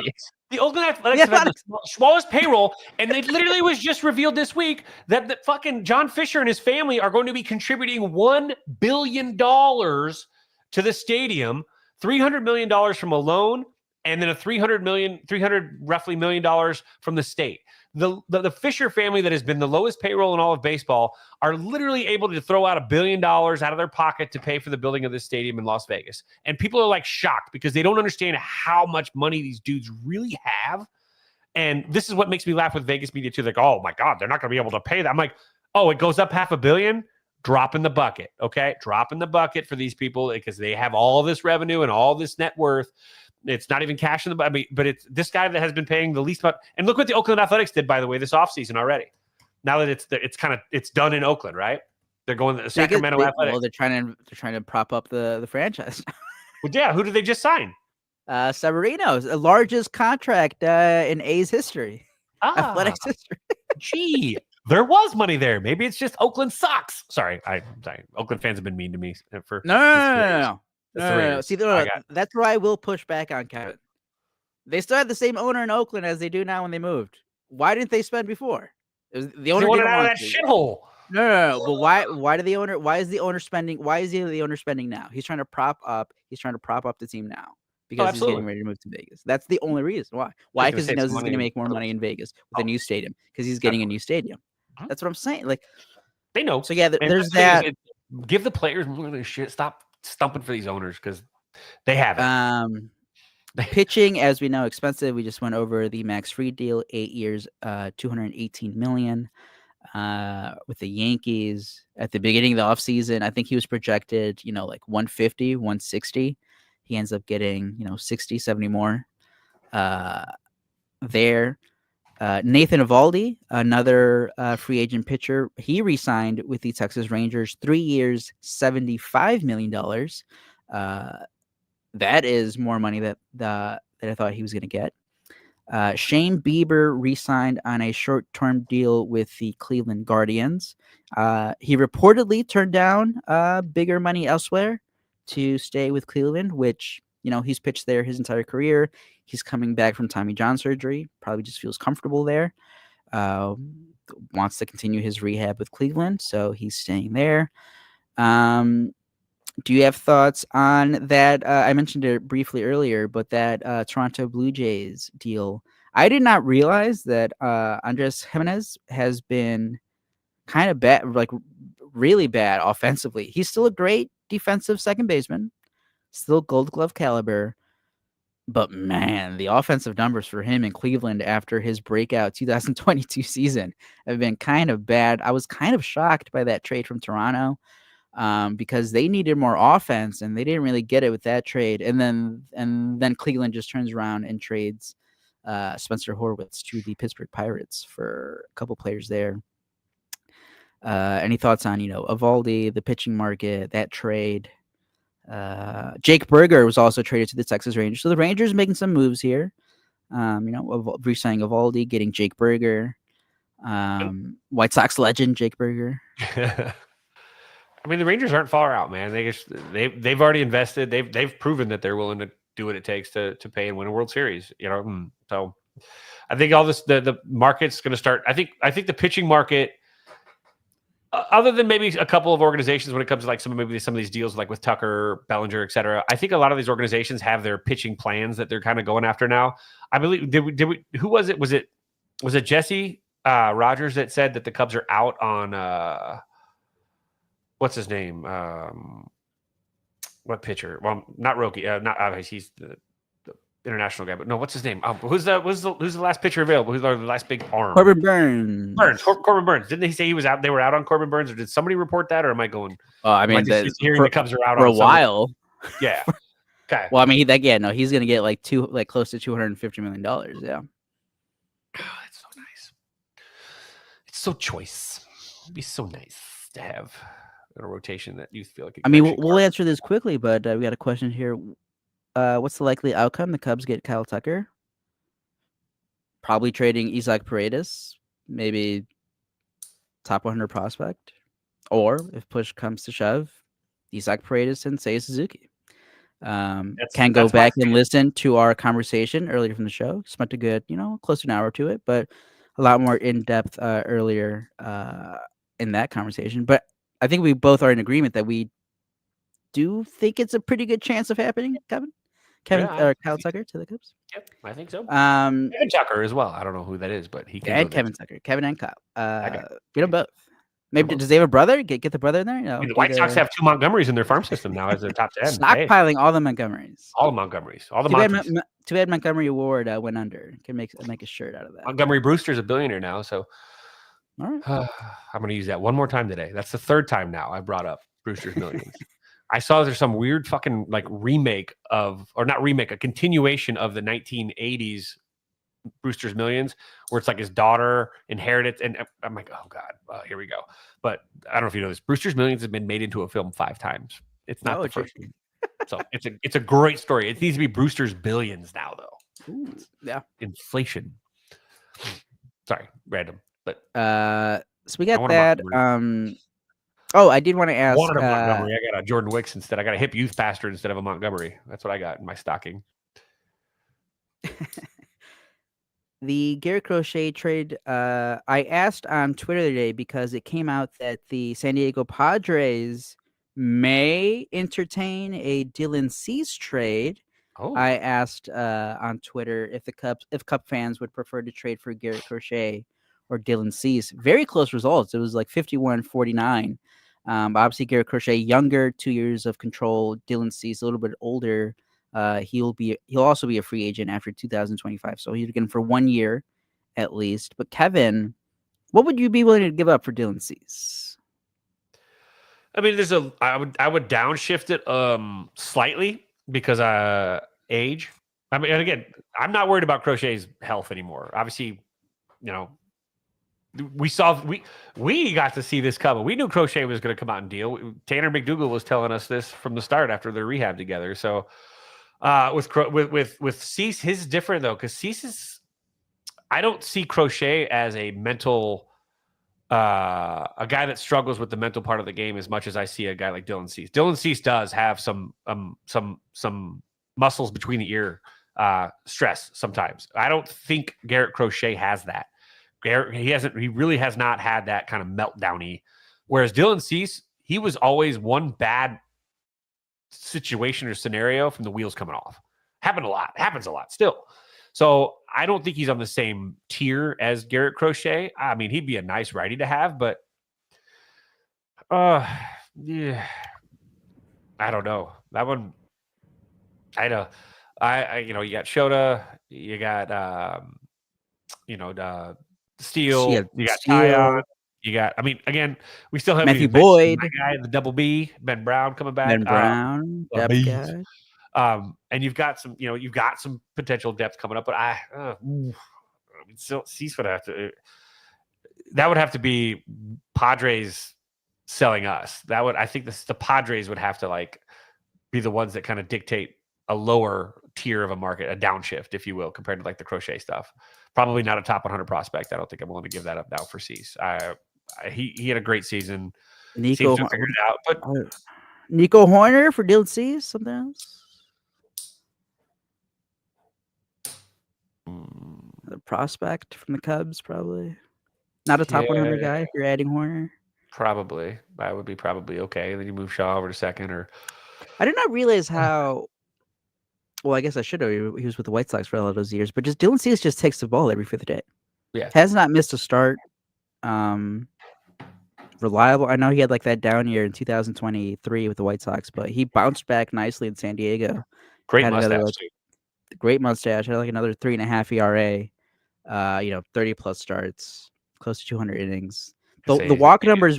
He figured something out. The walk numbers did go down in 24, so that was a good sign for by him. 6. Yeah, he cut it down by 6. So that was good for him. How about this? He led the league in walks in 2022 at 78. He did not lead the league in walks in 2023, despite throwing 79 walks. More innings. Yeah, more innings. He had less innings in 2023. Oh. He threw 184 in the year he led the league with 78. He threw only 177 in 2023 when he did not lead the league with one more walk than that. So strange. But he threw more innings this year with 65 walks. So he actually he threw more than any other season in his career this year and actually cut that down. So that's actually pretty impressive. He was, pitched 189 in a third innings career high. He was striking out, 10 batters per 9. He got his walk rate down from 4 last year to 3.09. So almost a whole walk less per 9 innings. I would still be interested in a Dylan Cease acquisition there. Again, I don't know how serious the Padres are in trading him, but again, we've seen that the Padres, AJ Preller, he's not scared to do trades. He traded for Juan Soto and then traded away Juan Soto. Yeah. So that guy's not scared. If you give me 2022, that guy's not scared to do a trade.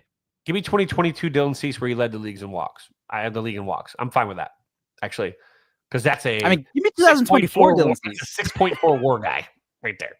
That's worth it. No, Dylan Cease. Dylan Cease can still be that's the thing. He's just when you get him, you're just getting a good pitcher for 6 months. He's 28. Like so young. But I would love it. It would be a fun story to bring him back to the Cubs. Full circle. Yeah, that's a good narrative. Everyone was going crazy over that trade. It was like, oh, Eloy Jimenez, and it turns out Dylan Cease was the actual big name in that deal. Where's Eloy again? Royals? No. Looking for a job. No, he's a free agent. God, that's a DH waiting to happen. He needs to start hitting the ball in the air for him to be considered a DH. Well, he did improve he was better with the Orioles than he was with the White Sox, but I think he still got sent down to AAA at the end of the year. Yeah. Wow, that is like that's not as bad as what's his name, the Rise of the Phoenix that flashed that fizzled out after 2 months and everyone thought you mean Mercedes? Yeah, you remember Mercedes? It's because he got benched. No, it's because he got exposed. But hey, Kevin, how much will you miss the Palatine Pounder? Mike Tauchman signed a 1-year deal with the White Sox. I am still thinking that he just didn't want to find a new home in the offseason. So he's like, Sox? Sure, I'll stay in Chicago. I mean, if he's still good, he's gonna get traded in the summer. So he's just extending his stay by like 7 months, 8 months. He's gonna be loved by White Sox fans. They're gonna get attached to him because he's hard not to. He plays hard. He's local and lives here. He's a big time like Punch and Judy, not Punch and Judy, big time just kind of like grinder, man. The guy's a vet. He's fun. He's a good teammate. He gets on base. He doesn't gets on show his base, ass. man. He plays ball. So that's going to be a great deal for them. I'm going to miss him, but I'm not going to miss. I might miss him, but I'm not going to miss Craig Counsell pinch hitting for Michael Busch with Patrick Wisdom in the 5th inning either. So there are things that I will miss, and something. By the way, the White Sox should sign Patrick Wisdom too. They should go ahead and do that. I think that would be. I'm great. being serious, by the way. Like backup third baseman. I'm serious. I think you should start every day so they could feel what we felt when they were making fun of me for being upset about it. So suck it. This is what happens when you get Patrick Wisdom. I mean, he would hit 190, but he'd hit 30 home runs in that ball. Oh yeah, absolutely. He'd rattle the 108 on a couple bombers, pissers. He'd go the other way and just hit B-Fluff right in the chest. Other I can think of other moves that have happened so far. Anything that surprised you that hasn't happened yet? Are you surprised that Burns hasn't signed yet, or do you think he was just waiting for Fried? I guess that makes sense. I think he's probably waiting for Fried. Now we're at the tail end again. Tail end of the winter meetings. I know that a lot of people get so excited about these winter meetings, and they're not the same as they used to be, where like deals would get made in the lobby in the bar because they're all meeting, after hours, and some dude gets really drunk. It's like, yeah, I'll give you this. Oh, fuck yeah, let's fucking do it. It's no longer that. These are pencil nerds. They're in their hotels. They're going to bed early. They're doing their things. They're making their phone calls. If they don't get anything that really is keeping them up at night, they know that they can revisit this. It's a digital age. It's not like you're going to have to get someone on the phone. You could literally get someone on the phone wherever they're at. You can offer whatever you got to offer. You don't have to do it face-to-face at this point. So it does it doesn't give you the same results as it used to be in the past where you get these frenzies. But I do think that there's one more day of frenzies coming. I think that there's going to be a day where there's going to be maybe some mid-tier players. You might get one bigger, higher-tier player, but I think you're going to see a lot of these peripheral signings happen here in the next couple of days as it kind of wraps up. So I did see that somebody said that Jed Hoyer was seen running through the lobby after the Tucker thing, or the Tucker news kind of broke the story. That's from our guy Jacob. He was on the scene at the winter meeting. Saw him. It turns out that Jed just had to take a massive shit. He had some Thai last night. So no, that's kind of funny. You don't want Thai food in Dallas, dude? No, you don't. But if you are in Dallas, Harwood has the Harwood, whatever it's called, has a bunch of good restaurants. They have a place that's Japanese, but it's actually, I think I told you this last week. It's like it's a samurai museum on loan from Japan in the restaurant. So you're eating amongst like an actual, like you're like in a museum eating basically of like samurai like suits and like the armor and all that. Pretty cool. But anyway, I mean that's Houston or Dallas. Nobody, not worried about Texas. I did want to touch on another. It was a minor move, but it does have MLB roster implications. In the Rule 5 draft, the Cubs did pick up 25-year-old Gage Workman. What a name, by the way. Gage Workman. He used to be a switch hitter. He stopped switch hitting back in May, had his best year at the plate at Double-A. That's the big thing here. This was an aggressive move by the Cubs because any player that you do select during the Rule 5 MLB phase of the draft, you have to carry him on your active roster at the major league level. So it does seem like the Cubs picked up Workman, and they're basically going to have him in spring training competing against Miles Mastrobone to be that left-handed bench bat for next season. Kevin, are you pulling up his numbers?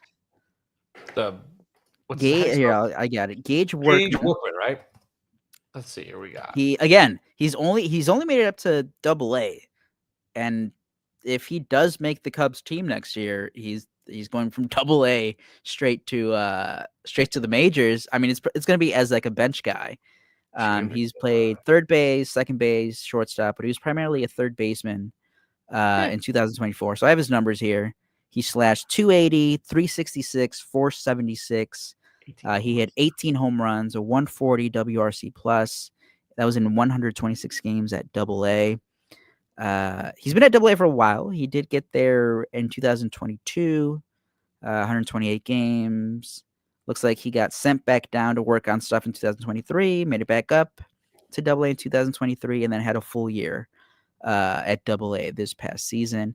Again, his numbers a lot better once he stopped switch hitting. So he's a lefty now, just batting from the left side of the plate.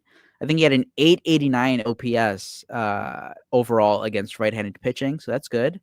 And again, it just seems like he's going to be in spring training competing against Miles Mastrobone Miles Mastrobuoni, time's ticking, bud. The Cubs already got rid of Nick Madrigal, Patrick Wisdom, and I think there's a good chance that Mastrobuoni's that next bench guy who gets let go.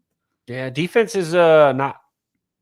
I heard, I saw, I don't know, who was it? Somebody said that he was apparently a good defensive third baseman. I don't know if that's true. He played. He's about a 9. He's a 959 fielding percentage as a third baseman.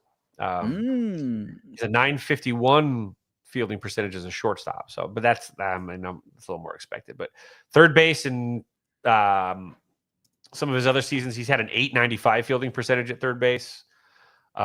Seems bad. But that was an outlier. That's other three. What the hell are other three? Is that? Oh, that's college probably. I'm assuming because it's got like, or is that college? What the? It says other seasons, and he had like a. Oh yeah, that's like at Brewster. What is that? The Cape League? Summer Ball? College Summer Ball? Yeah, I think it's college. Cape. Yeah, it's the Cape. Okay, so he had a bad Cape. Oh well, that was in 2019. Relax. Oh, here we go. This is from minor league reporter from MLB Pipeline, Jim Callis.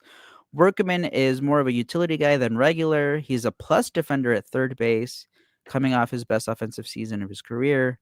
Feels like a long shot to make Cubs unless they open some roster spots. And again, Thanks, I think Cubs that's How's Cubs I think Thank that's Mastrobuoni. Other rumors this week. It was weird because it was like reported and then nothing happened. But the Cubs were supposedly nearing a deal with free agent catcher Carson Kelly. Again, fine. Okay. But I mean, at this point, he's the best option. But there was better options before that I would have preferred. But we haven't heard anything since. I think that was on Monday or Tuesday. And you know, it's Wednesday night now. There hasn't been any update on if there's been any more movement between the two sides. Maybe they're waiting for some other trades to happen. You know, you have to clear 40-man roster spots, so there's always that possibility. And then there was this, and then there was the Rule 5 draft too. So the Cubs just added a player. So there's probably other roster stuff going on there. But thoughts on Carson Kelly potentially being the timeshare catcher with Miguel Amaya? Meh. I mean, Amaya showed last year. That, I mean, honestly, I think that summarizes perfectly. 0.5 WAR guy that he's not as bad as like a Paul Bacco or a David Ross offensively. Like he's not Tucker Barnhart. Remember that? No, he's got. I mean, he's a 0.5 WAR. He's a plus WAR guy at least. He's got a 96 OPS plus. That's not terrible. That's solid for a platoon catcher and good for it helps Miguel Amaya. He can have some spells now. He did play really well, but he did kind of like have those gaps where young ball players are going to have. But the Cubs have invested a lot in Amaya, so it's nice to have a good support system. It's better to have a solid support system so that you can have faith on a day that maybe he's not feeling it, that you can kind of flip it around and start another guy and give him those days off that he needs. That those guys, I don't think Miguel Amaya is going to ever be anything that I don't think catchers in general are going to be that for most people nowadays. It's not as bad as the 80s, 90s, and early 2000s where you had these guys that were hitting 180 as their defensive catcher, but the Maddox catcher, right? My guy. But I think we got to agree, like David Ross, that was him most of his career too. He's a 180, 190 guy. Yeah, that's fine. But you're getting a guy that's going to do okay. He's serviceable. You don't mind him getting in the lineup. It seems like his defense is actually good, which is a step up. Positive, right? Positive. And, he's the National League numbers. He actually had 18 home runs with the Diamondbacks in 2019. I was going to say, so look at his numbers. Look at his splits against. The Cubs can work out. I think the Cubs can get like a good positive here with the platoon. Carson Kelly has been really good against left-handed pitching. Miguel Amaya struggles against left-handed pitching. I don't know why that is, but he just does. But if the Cubs can figure out a nice little mix there, platooning these guys, maybe they do find some hidden value there. That's more exciting than just Carson Kelly as your backup catcher, because he is very good against left-handed pitching. I think it's like a 117, 118 WRC plus throughout his career. He does have some pop. I don't think he's gonna hit 18 home runs in a season ever again, because I think that 2019 year was the juiced ball year when every team was hitting like 300 home runs that season. But he does have some pop. I feel a little bit better about it than I originally did, but still, I would have preferred the upside of like Danny Jansen, even though he was coming off a brutal year, and even Travis d'Arnaud as an older guy. But I mean, it's fine. I'm not going to be too mad about Carson Kelly signing like a 1 or 2 year deal to be a backup catcher, and he doesn't block if he struggles and if he's not good, or if Miguel Amaya struggles, and Moises Ballesteros is all of a sudden looking really good at AAA. You're not blocking Moises Ballesteros, so sure, why not? Solid. Out of the options that were left in free agency, Carson Kelly is fine. And I don't buy into blocking, prospect blocking. I don't buy into that theory ever. Guy's gonna earn it if he earns it. Period. They'll get a shot. Yep. And then if you get your shot, you take your shot. If you don't take the shot and you don't get it done, then you don't get it done. You're gonna get a couple, but I don't know how close he is, but there's depth there. There's some decent depth there, which is good. And I think someone said it today with some of the deals that the White Sox made. Having quality catchers is like a gold mine in today's game. Like there aren't many of them. So if you can throw a lawn dart out and get some consistency from the position, and like that, having having a good catching prospect. Kyle Teal was one of those names that the Red Sox gave up in the Garrett Crochet deal. I mean, good young piece, but he hasn't made it to the major league levels. But he's that good, or he has that reputation of just being like, hey, this guy is like an MLB ready catcher, and that automatically gets you a bump in these trade talks for a very good pitcher in Garrett Crochet. Now, Heathen Hawk says, sorry. Okay.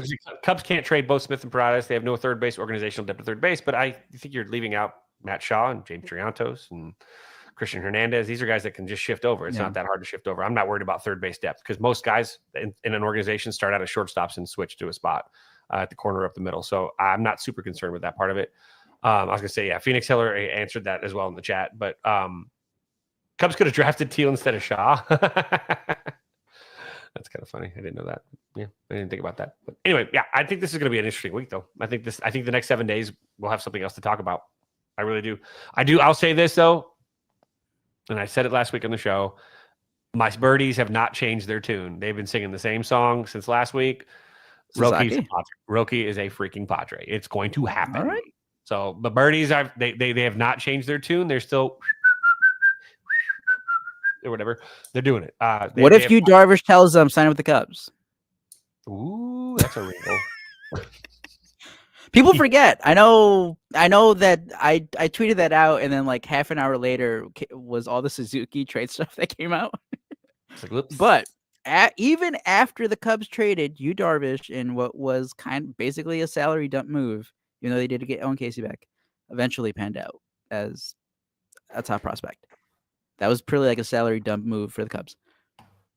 Even despite that, Darvish 2 years later, when talking with Seiya Suzuki, when Seiya Suzuki was trying to figure out what team he was going to sign with, as a member of the San Diego Padres, and with Joe Wolf as his agent as well. The same agent.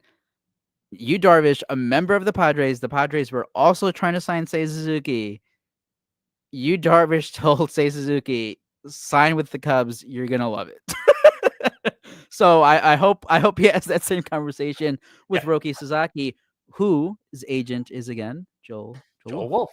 Mm-hmm. So let's hope Darvish goes 2 for 2 on recruiting Japanese free agents to the Cubs. Let's hope Seiya's not pissed about being the DH. Let's also hope that. But maybe Roki talks him into like, hey, we'll actually win this time because we'll have Kyle Tucker. You'll have Kyle Tucker hitting behind you, Seiya, and then you'll have me pitching. Maybe Roki will sell Seiya on the Cubs. There you go. Wait. Nope. Kind of. Right. I don't know. That would be. I know you said it last week. And you're saying that would be a hell of a move for the Padres to undercut the Dodgers there and get Roki. Yep. And you don't think that's not in their back of their mind at all times? I mean, the Giants did it too. The Giants made a nice big move. Mm-hmm. Everyone's going to have to start making some moves on the West Coast. Arms race has just begun. That's right. I mean, we're talking about Corbin Burns. I think the Giants are also in on Burns. That guy. I mean, I think it started with like maybe he's going to get it. I think when the offseason started, people thought Corbin Burns was going to get the Max Fried deal, and now it's like, oh no, this guy's getting like $250 million. Which good for Corbin Burns. Sadly, not from the Cubs. Cubs aren't anywhere near that range. I do think the Cubs are getting a starting pitcher. I think it gets more murky if this deal gets done with Houston, because then I don't see them trading Nico anymore, and that was the big name with Seattle. And obviously like maybe like a Brian Wu in that trade scenario, or a Luis Castillo, taking on his contract, and obviously still a very good pitcher. Garrett Crochet off the table, so that's not an option anymore. But again, maybe Dylan Cease becomes an option for the Cubs. We shall see.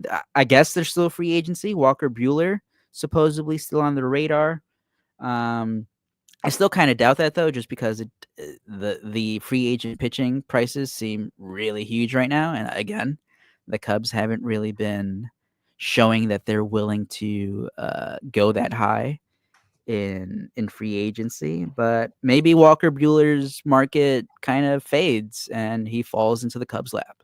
I would like that, because I know he struggled this past year, but came back after Tommy John. I still believe in like the 3 to 4 year success compared to like the half year of bad pitching. I think Walker Buehler would still be a pretty good addition there. Last thing, another familiar name that was connected to the Cubs in the past week, the Sheriff, Andrew Chafin. Kevin, is he going to get done? I hope so. Our boy Joe. I know they're just friends. They're friends. They go fishing. They're just talking. He was trying to manifest it. Joe, our guy, Ivan Shirts, did clear that up. He's just trying to manifest the move. Yeah, and I feel like Chafin. I mean, he knows where he wants to be, but he was so close to signing last time too. So, oh god, that would be really fun. Oh, it would be so fun. I would love to have the old Sheriff back in town for a little. That make it a fun ride, but. That'd be nice. That's a good left-handed arm, veteran arm to have in your bullpen too. So that actually is a move that's not only nostalgic but also helpful, I think. But well, there was him. There's another lefty, AJ Minter, who's been with the Braves. Now that guy, he had a lot of injury stuff in 2024, but I guess if the Cubs are interested, I'm assuming that they know that he is healthy again. That guy's been really good throughout his career as well. We got veteran closers, Kirby Yates on the radar, supposedly. He's had a great bounce back season with the Texas Rangers after coming back from surgery. It does appear that the Cubs are not just going to rely on their, what do you want to call it, like the minor league signings for the bullpen depth. It does seem like they will sign at least another reliable reliever. They did trade for Eli Morgan early in the offseason with Cleveland, so that was one move of getting like a reliable MLB guy. Hopefully they do get that second one, preferably a closer, because again, love Porter Hodge, but I mean, it would be good if they had another proven track record veteran reliever in there. Looking at scrolling through Twitter right now, seems kind of dead. I think everyone just is flying back to their homes for the winter meetings. Hopefully the action picks up maybe Friday, maybe it's on Thursday. If something does happen, we'll definitely have a show next Wednesday.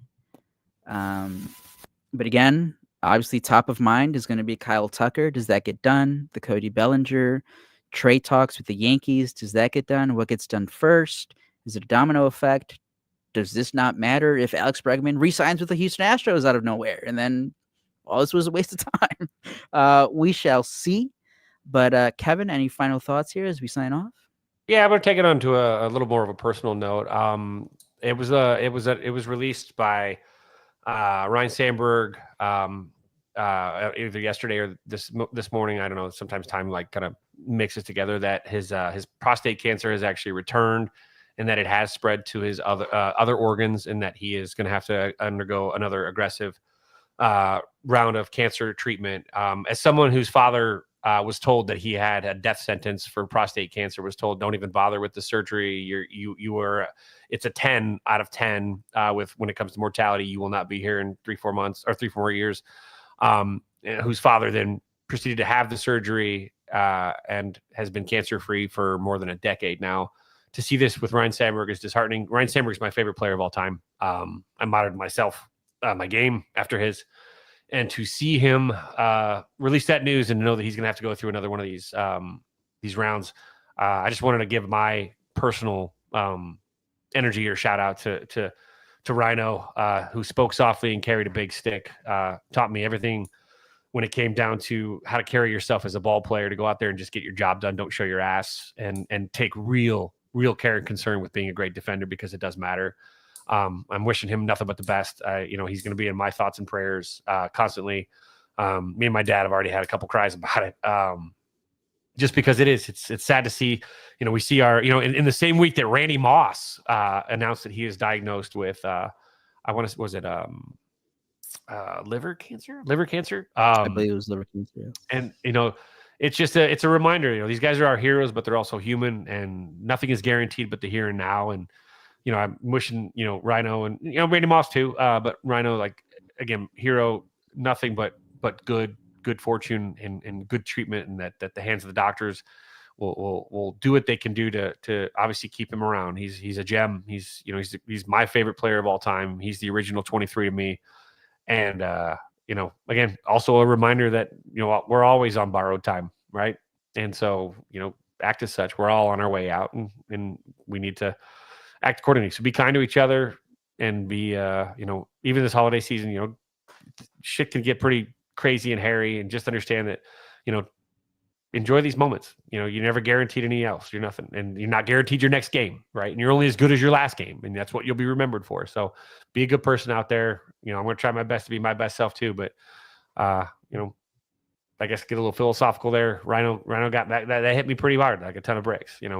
My dad lost Ernie Banks. I remember how sad he was when that happened. And, Rhino's my Ernie Banks for him. And it's a lot shorter of a time. So Rhino, stick around a little bit, bud. You and the Red Baron need to go grab a beer over at Murphy's soon and get healthy. So wishing him nothing but the best.